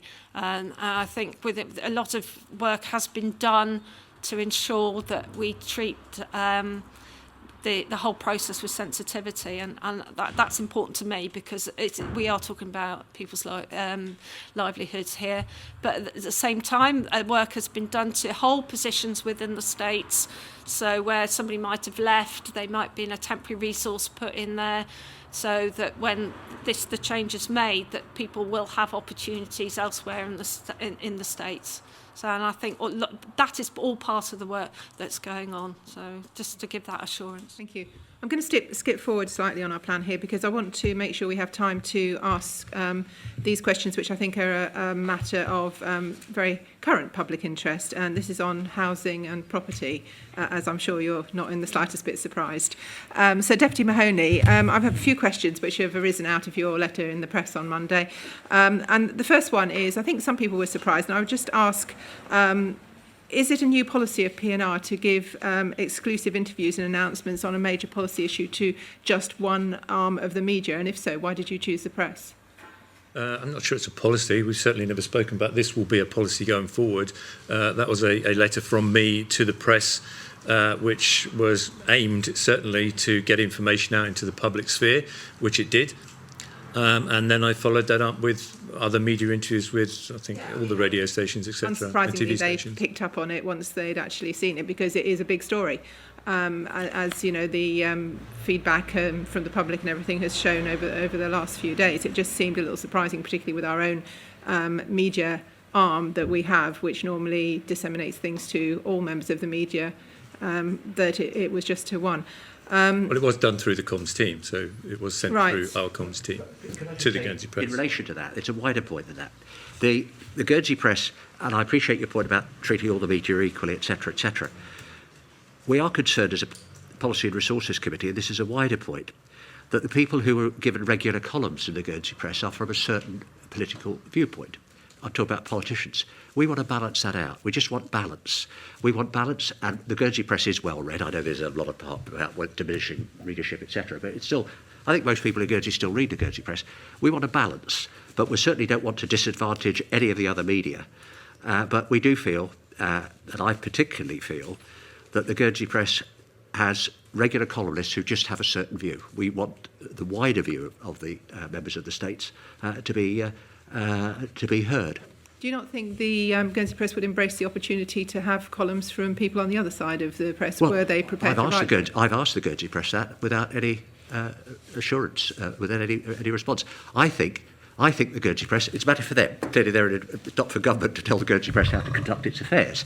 But I think they should be saying to, there are lots of able new members in the States, they should be saying to some of those, Deputy Fairclough, Deputy Berry, Deputy Haskins, I'm just plucking those names out of the air. I mean, I don't necessarily mean those individuals. Are given the chance to contribute, if they so wish, and they might not want to, not a regular column so much, but an occasional column on an occasional viewpoint in relation to that. But that's for the Guernsey Press. But this was an article. I mean, it was written. It was Deputy Mahoney who said, "Oh, I'm going to send this letter to the press." So it wasn't from PNI. It was simply from Deputy Mahoney. It was Deputy Mahoney as lead for property. Right. Okay. You had seen it in advance. Of course, we had the input, and we made some input, and then what Deputy Mahoney published, a broadcast, was a document that was well known to us. Right, so my next question on that then is, what analysis did you rely on to decide that 3, 4 and 5 bedroom homes were a priority on the Cattell Hospital site? Well, that was a mixture of things, of talking to the developers forum, meeting with those, and the construction forum, estate agents locally. And then there's the fairly obvious matter that the market price of those 3, 4, 5 bedroom houses is obviously well known and well discussed on Ireland. And as I think I said yesterday or the day before, this is a supply-demand game at the end of the day. And it's the same as the housing market is the same as any other market. But is it surprising that the developers and the estate agents would be keen to have more expensive properties rather than cheaper properties, and certainly rather than properties which might be created through the Guernsey Housing Association, where their opportunity to profit on that is not so great? Well, this is about balance in the market. So we currently have, and through the Housing Action Group and the GHA, I think upward of 350 units, sites, whatever we want to call them, already earmarked and approved for social and affordable housing, which are 1 and 2 bedroom units. So if we carpet the island with 500, 600, 700 1 and 2 bedroom houses, then there is no balance. The people in those need somewhere to go to when they have children and want to aspire to something, a slightly larger house. So all this tries to do is seek to redress that balance. So we have already 350, 400 planned 1, 2 bedroom houses. To not do something for the other end of the market, which certain people have decided to just badge as luxury immediately, which is clearly not the intention, then there is no balance in that market. But is the waiting list on the GHA not in the order of about 1,000 homes? I think it's 500, but I stand to be corrected, but I understand it's 500, but I do stand but to be 350 is not going to fill that need, is it? It'll go a long way towards it. Okay. We can't just. I'm a member of the Housing Action Group, well chaired by Deputy Roffey, and the other member is Deputy de Sommeray. Deputy Mahoney attends, as does Deputy Oliver. We've concentrated to date our efforts on social housing in the 6 months, whatever it is, period we've been. I think we need to expand that. That's no criticism of anybody, because if you don't do something specific, you're not going to do anything at all. But Guernsey has a housing crisis which is not just related to social housing. It's related to affordable housing, and it's related to the housing market generally. Those issues have to be addressed. For example, rents, we all know, have increased significantly in the last 12 months, way, way, way beyond inflation. I don't think, I'm speaking personally now, not as a member of the Housing Action Group or a member of Policy and Resources, that can be sustained going forward. So we have to look at, I'm not saying that it will be implemented, it may not be practical because we know what happened previously. We have to look at, for example, whether we need some kind of rent control mechanism, a new rent control mechanism, so that people can afford to rent reasonable properties at a reasonable price. Okay. In his statement to the media, Deputy Roffey, following on from your article, Deputy Roffey claimed that P&R has made the decision to sell off 2 other states-owned properties. I mean, I don't know, I've not discussed this with Deputy Roffey, but this is taken from his statement, which ESS proposed for much-needed key worker housing, and that proposition apparently had the unanimous support of the Housing Action Group. So my question is, which 2 properties were these? And perhaps more importantly, what is the point of the cross-committee Housing Action Group if the State's Property Lead or P&R are going to ride over the unanimous recommendations of it? Well, the Housing Action Group is, so far as I mentioned, I think about 350 houses on there. This was for 4 units, I believe, 4 units that were going to be put, 4 or 5, again, I stand to be corrected, within those 2 properties. I believe one of them was Bowset Place, just off the bridge, and I think the other one was Sunnybrook, a house down at Coburg, but again, I'm pretty sure it was those 2 properties. I had, through Property Services, they had obviously identified those properties as previously used by HSC, but no longer needed, and were now entirely vacant and to some extent falling down. Property Services were asked to do an assessment of those, what would be best to happen to those properties. Deputy Roffey, as sitting in on HAG as a non-voting member, I had made that clear to him. He obviously held a different view to that.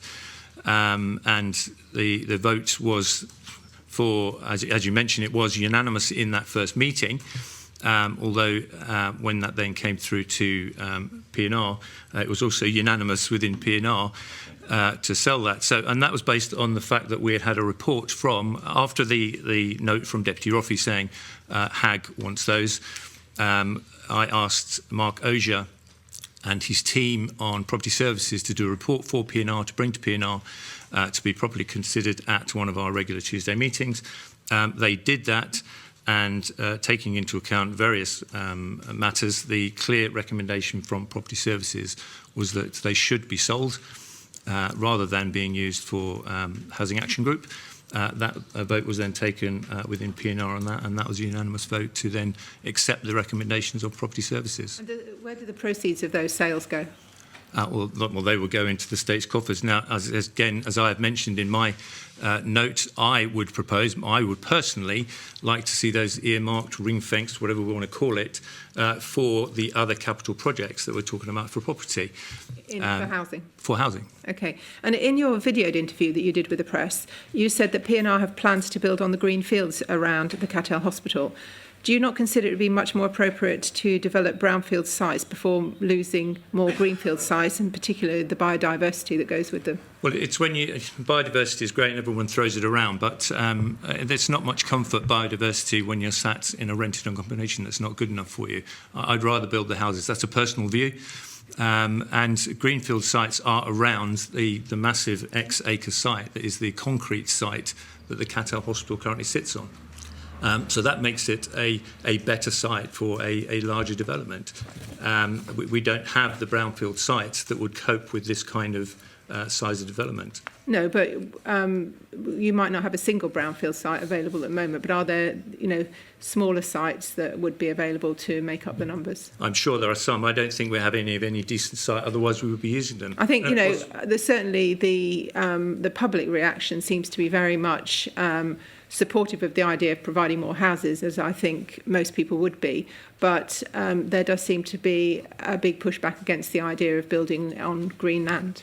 And I accept that. I don't want to concrete the island, and that's certainly the case. But we're talking about a development that will solve a large number of the problems that the housing stock in Guernsey currently faces. Interrupt on that? Sure. A couple of things. Because it's not a decision that will be building on a PH site or on Greenfield site. That decision hasn't been made, as Deputy Mahoney has said. It's his personal opinion, and that was his personal letter. It might happen, it might not. I know the site, as you can imagine, quite well. There's a Vocador site office there, which could well be knocked down or repurposed for accommodation. And I personally think it should, but that's not what we, as a as a committee, have agreed yet. And I think people are really going cart before the horse and getting very excited about other opinions of politicians who are there to have their own opinion, as you know. So I think people are getting very agitated over nothing on this. And I think Deputy Mahoney was right there to put out what his views were and what needs to be considered, and getting things moving, because nothing's moved for years and years and years. And on that, talking about these two properties that Deputy Roffey got worked up about that weren't approved by P&R. P&R were presented with the report from Property Services and the new head of Property Services, which was an excellent report, which made it very clear that the right decision was not to hand it over to make and to give it to and sell them off.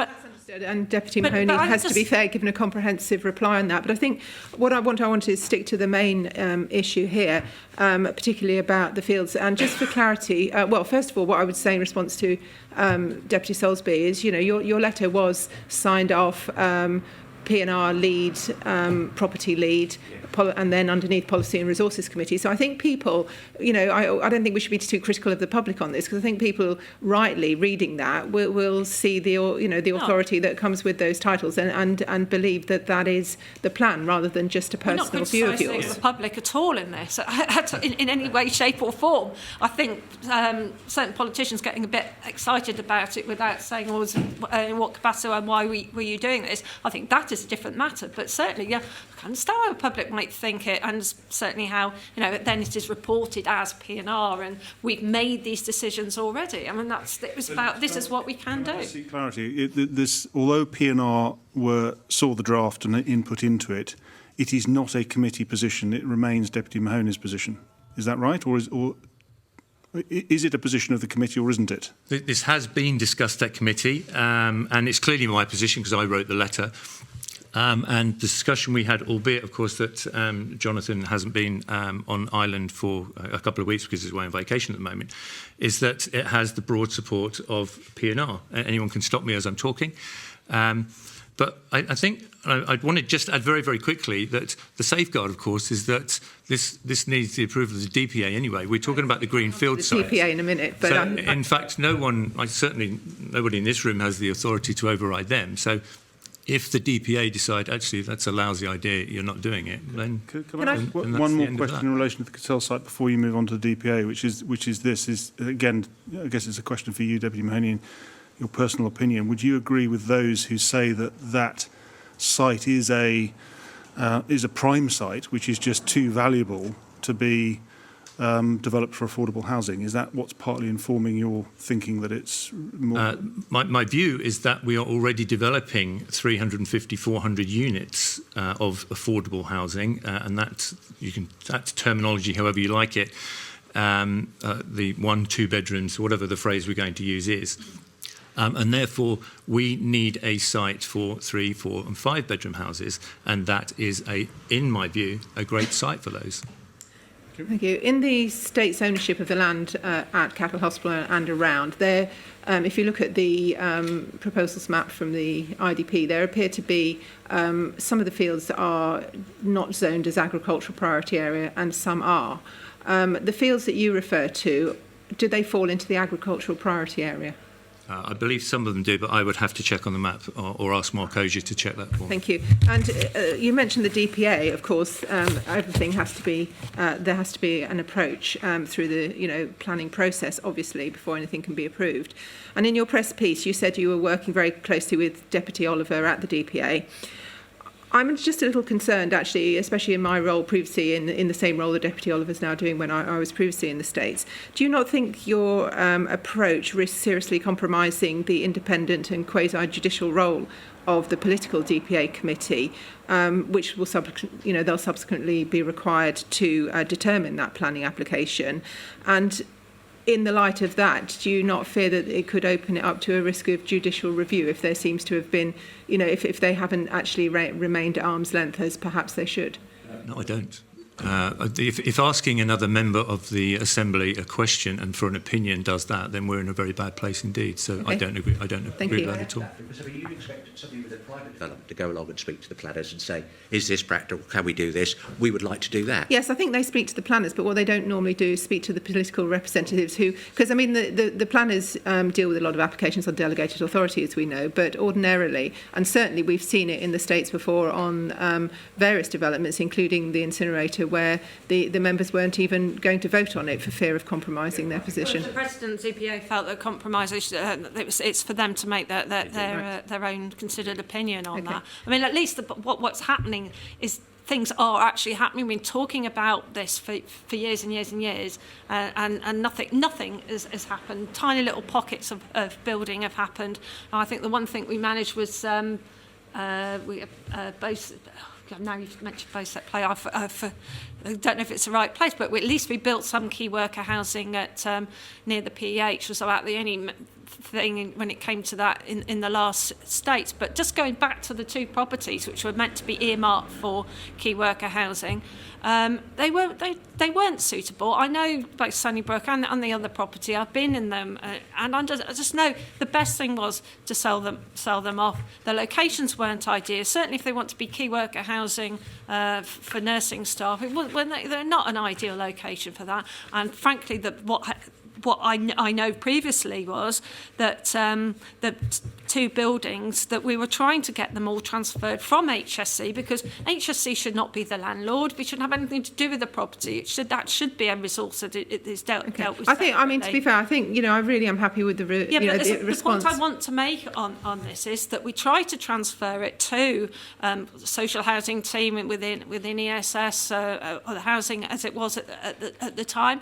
and they didn't want it because the conditions were so bad they didn't want to be able to spend the money to do them up, and that shows we'll be throwing lots of money at something that's better done and given to for the private sector. So I have no problem with that, and that's what the report made very clear, and as I say, it was an excellent report from the new head of property services. Thank you, Deputy Solsby. I'll move on to the section on reform of government, if I might, with Deputy St Pierre. Yes, thank you very much. So I guess the subcommittee that's been formed, which I think Deputy Solsby, you're heading up to look at the reform of government, I think has had its first meeting or maybe more.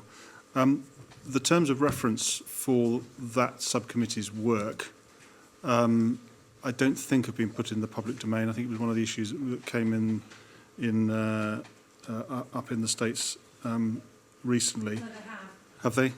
Yeah. What was the committee's thinking in not seeking the endorsement of the States to the terms of reference for that subcommittee? I thought that question might come up. I don't know why, but I just thought that question might come up. We just thought, what was the need? What we didn't want to repeat was the process that was undertaken in the 2012 to 2016 states, where we had an initial meeting and a big policy letter for that, and then we had another policy letter, then we had another policy letter, and it was tortuous, and we didn't end up with anything better than we had before, I don't believe.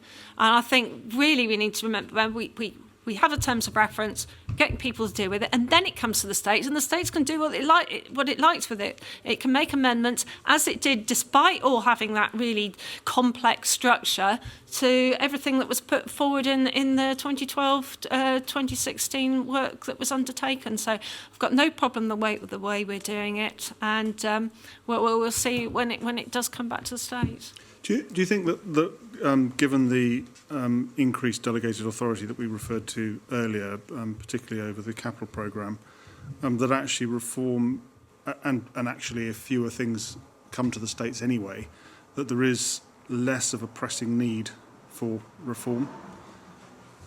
In other words, by default?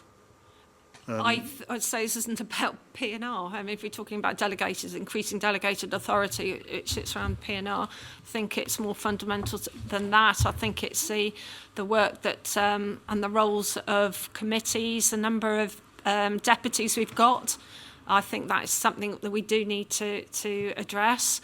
The scrutiny function itself, whether it sits within it, I think we need to understand have we got that right. I think those questions weren't answered by the last review. In fact, I think it did not help when it came certainly from scrutiny. I with all due respect, and it's not a criticism of anybody on this panel at all, I do think something was lost when we lost the Public Accounts Committee role, because I believe Public Accounts Committee is different from scrutiny. But then we have to say, well, is that the sort of structure we want anyway, and have we got that element of it right? So absolutely do believe it. As you know, I working with other members of the then states, proposed a requête at the time, which had ideas about how we could make things better. So not necessarily revolution, but evolution.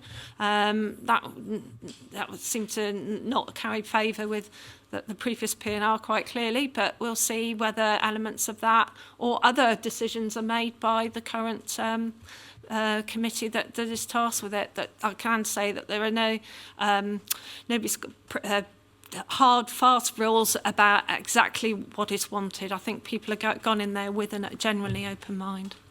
Thank you, Deputy Solsby. I think we're going to have to take a little bit of a canter through our remaining topics now, just to try and get everything covered. So I'd like to just ask Deputy Hellier, actually, and you won't be surprised at this, a question on the funding and investment plan. What's the current position regarding the possible £200 million borrowing?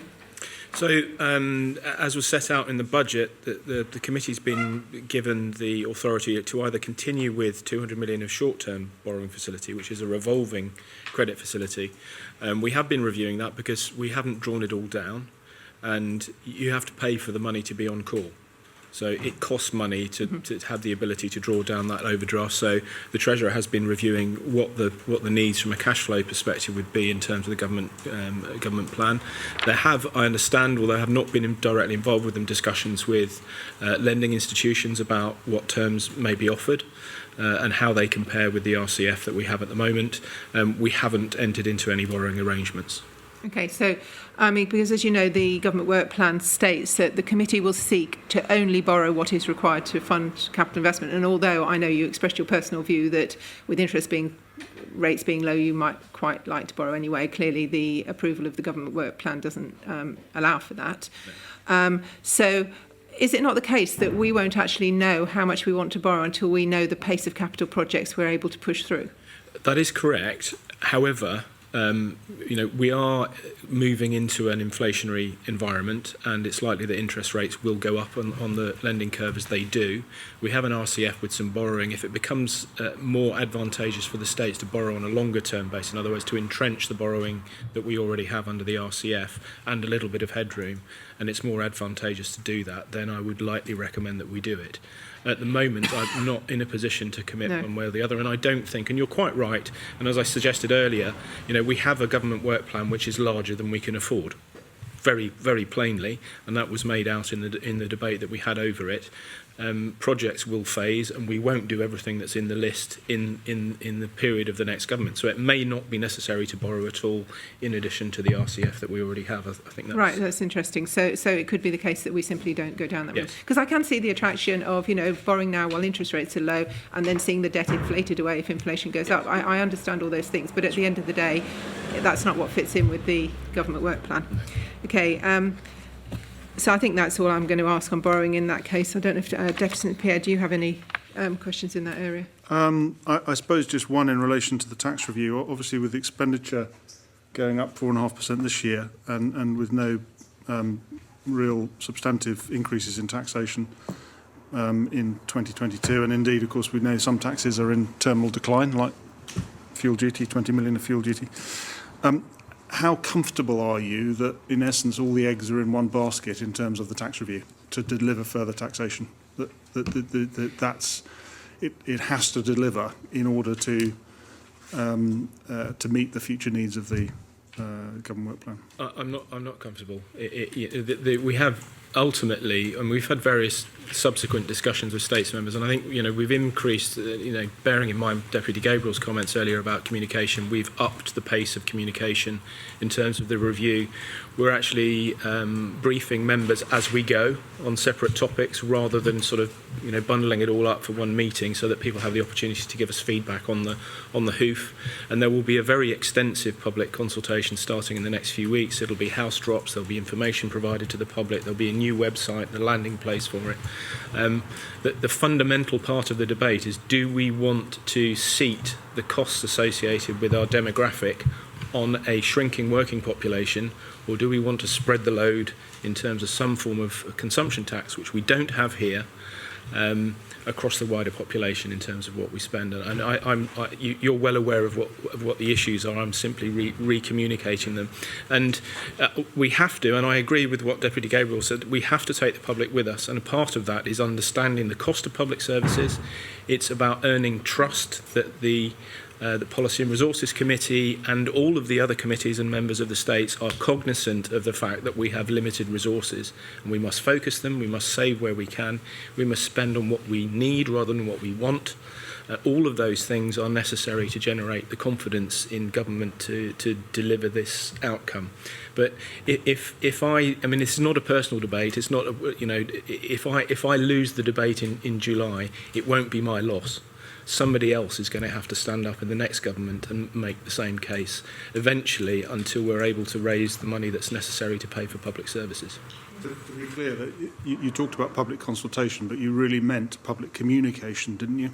Yes, I think that's right. But I mean, if there is a wall of opposition to GST, I mean, we had this conversation the other day. I won't mention the states member concern, but they were talking about GST will really harm such and such a business. The point is, your business will be harmed by the fact that the working population that spend the money in that business will be paying 6% more income tax, because that's the alternative. And there are fewer people saddled with that burden. And it would also put us a very long way outside of our competitors if we have no form of taxation of that sort. It would put us in a high tax environment and compared to a low one, and that will make us less appealing as a jurisdiction in which to work and live. Okay, thank you. I think Deputy Fairclough has 3 brief questions on 3 topics we haven't touched on yet. All huge topics in their own right, and I appreciate the time. But if I could just touch on a couple of areas, please. Population policy. Deputy Solsby, in your December statement, you said work's on track to determine what the island's future population policy must deliver to meet social and economic needs. Do members of PNR believe that the island's population needs to significantly increase, and if so, by how much? Well, I can't speak for the rest of the committee, and it's not something that PNR are putting forward. So that's as you say, that's a debate we could have for a long, long time. It's difficult to say. It should significantly increase. What we need to make sure is we've got a population that can fill the jobs that are being created for it, then that's around jobs. And I've always felt that if the jobs are there, people come, and the jobs aren't there, people will go. And that's what we saw 2000. 2008 when we saw things go down, people on licences left. But I think what we do need to make sure that we've got jobs for our community, our children, and make sure that we don't go into a terminal decline. So that's my view. Well, I think in relation to that, it's a very good question. But very easy to say we should have another 2,000 people, 3,000 people, whatever it is. I personally think we probably will need extra people. I wouldn't like to put a figure on it, but it must be controlled, because those people will have families, they'll want housing, they'll want health services and the like.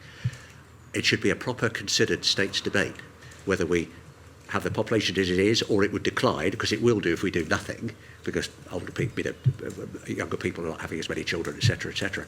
I think it's probably one of the most important, if not the most important question for this state. And you've kind of answered my follow-up question to that, Deputy Fairbush, which is, will a policy letter come to the States, and when might we expect that? Yeah, I think it will do. Well, it should do. It will do. I think we've actually got a date. There's one plan for...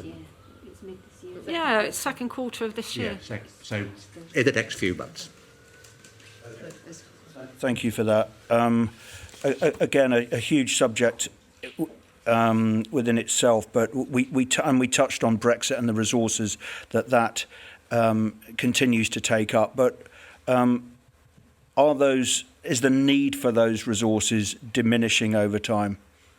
Far from it. Absolutely. I could show you. We had something provided to us. I don't know whether we might need it today, but significant amount. That's close together work on trade agreements, both the UK, out of the UK, EU, trade and cooperation agreements. We've got other trade agreements, got the WHO stuff. Even just ignoring all the fishing issues that are going on at the moment, it's incredibly busy. Because it's always under the radar.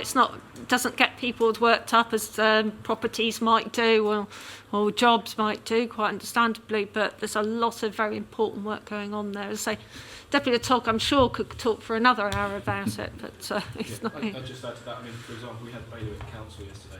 Example, and that deals with our relationship with Sark and Alderney.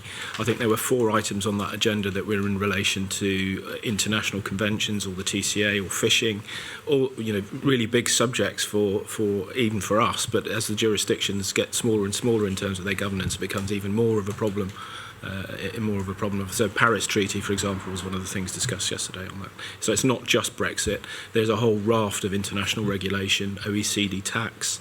We're very lucky, I have to say, that we have an excellent external affairs team. I must say that they did an absolutely fantastic job, and I think we should put that on public record. They did an amazing job with Brexit.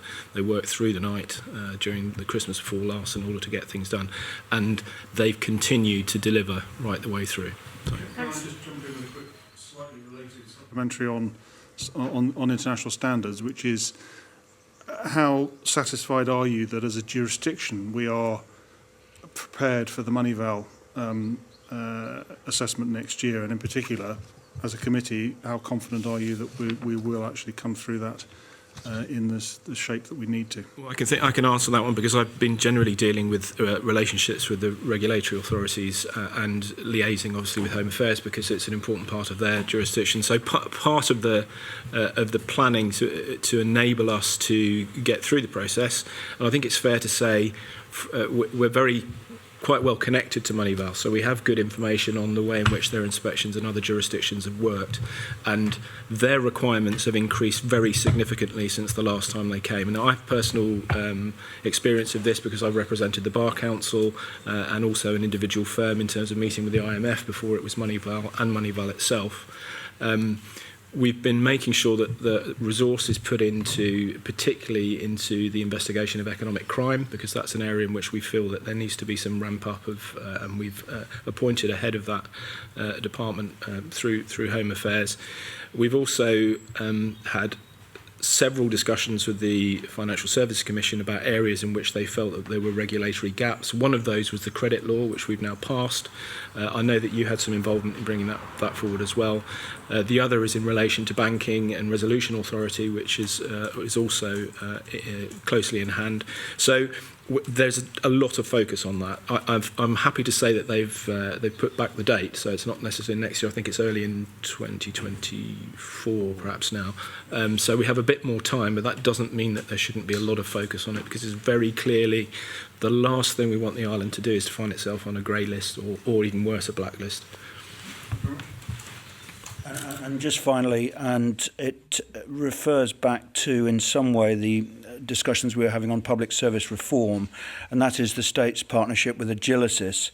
And the question being, given the fact that Deputy Solsby earlier when she was speaking spoke about the historic barriers of talking to Agilicis, are you content with the performance of Agilicis and the work that it's doing? I can say that as I said before, we had concerns about that lack of that political oversight at the time, and I think it was very difficult to actually get to the bottom of what was going on. I think there was quite protectionism around what Agilicis were doing and were not doing. As we've changed that, so now there is political oversight. I think myself and I think Deputy Mahoney attends meetings with Agilicis, and I think we're putting it on the relationship more on in terms of where.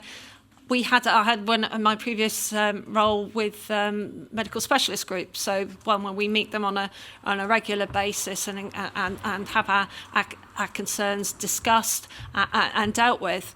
I can say that I would welcome the Scrutiny Management Committee doing a review about where things stand with Agilicis. I think, as I say, it's not something that this committee was involved in setting up that relationship. It was agreed by the previous states, which is fine. As I say, we spent the last year trying to make sure that we've got that relationship right with Agilicis and to ensure that we can hold them to account. There are areas where we have concerns in terms of whether work is being done, whether they can allocate resources sufficiently to manage various projects. And I think some of that might be learning and understanding where their strengths and weaknesses are. But I think from our point of view, we would welcome Scrutiny's involvement to actually help us and to ensure that we can build on and improve, if we need to, that relationship. I'm sure that's something we'll be looking at. Just one final question on that, because again, it is a huge area, but obviously previously the relationship between the states and Agilicis was managed primarily through as I understand it, the Chief Information Officer. And that is a position that is now vacant, and again I understand that isn't going to be filled. So I appreciate there's now political oversight there, but how is the relationship between the states and the company and the contract, in the public interest, given its size? How is that now working? And are you confident that it's progressing in the best way forward? Yes, that relationship, yes, will have has senior leadership team involvement, and I think now it's more about empowerment. I think previously, and I think that's always been a problem in such large structures as the States of Guernsey on that traditional hierarchical structure. It was very much relationships were within a very small number of people. And I think the importance now is to empower people to have their relationship so that those senior officers within various committees have that relationship, so it's not just stuck with one or two people at the top, and so other senior officers within the states don't know what's going on. I think the interim CEO has brought in what's called Transformation Executive, which is starting to empower those officers just below the senior leadership team. So it's not seen as the senior leadership team determining everything and people feeling that they've got to defer to that team totally. It's about empowering those senior officers and to build on for the next generation and build on our next senior leadership team. I think it's important. Who is accountable for the management of that contract? Well, you would know, I would have thought, Deputy St Pierre. I mean, that was within Agilicis, that contract was signed with Agilicis. I would have thought. In light of all of the changes of the senior leadership that you've described, who is now, in essence, in the absence of the CIO, who is managing that contract day to day at an officer level? Who is the accountable? I do not know okay. the specific title, Bethan, but I do know there's plenty of people who Yeah, are. so as you'll be aware, when we set up the Agilicis contract, there was an internal team retained, a retained IT team, and the head of that team, the head of digital services, is now the main conduit with Agilicis on a day-to-day basis. I could tell you then their actual name, but I don't think it's appropriate within this context. But I don't know. So there is an individual who is accountable Yes. for managing that contract, Yeah. and Yeah. that fine. That But the important thing here is that yes, there is that accountability, but it's all about people taking responsibility and working together. And I think that to me is the most important thing here. It's not just stuck amongst one or two people who are that conduit. We've got to get those lines of communication working, because if we do that, then and work with Agilicis directly with committees and their officers, that will make the difference. I've always believed that in everything else I've done. It's working together and empowering people and making them feel that they can do that. Thank you. Final question for Deputy Solsby. Can you advise when the 3-year lead time for IPSAS will be triggered? Well, I told you at the last committee meeting, and I don't believe that anything's changed since the last time that we spoke. Well, I think it's more the case that we were advised, well, by yourself, that it would be done by the end of this term. We've got 3 years and 5 months to go, and there has to be a 3-year term. So I'm hoping your answer is in the next 5 months. Well, I hope so too. And as you know, other stuff has come in between that and the last committee meeting. But I can see State's Treasurer chomping at the bit to respond to that one. So I can answer, which is probably the same question, the same answer that I gave you last time. So in the accounts, in the 2021 accounts, there will be an appendix to those accounts which includes all of the state's assets. And that we can't include them in the accounts this year because we don't have a prior year comparison. So in this year's accounts, it will be an appendix to the accounts. In the 2022 accounts, we will have those fixed assets as a main part, sort of on the balance sheet of the accounts. They are being completed as we speak, so they're expected to be completed by the end of this month. That's been the whole That's been a mammoth exercise, as you can imagine. So that will allow us to commence the trigger, which gives us a maximum of 3 years to transition. Right. Okay. You don't have to take 3 years to transition. I see. Don't Okay. forget, it was my amendment that said, look, get a move on, I want this done. So nobody wants this more than me, I can assure you. Right. Well, thank you very much. I think we've slightly overrun, but we do appreciate your patience with that. Thank you to all the witnesses for attending. You're increasing the public understanding of the work that the Policy and Resources Committee does. Thank you to the members of the media for your interest, and thank you, of course, to all of those who have listened and watched on the live stream. Scrutiny undertakes regular public hearings with all of the principal committees. The next one is on the 25th of January at 10 a.m, and that's with the Committee for Education, Sport and Culture. So thank you again, and the meeting is now closed. Thank you.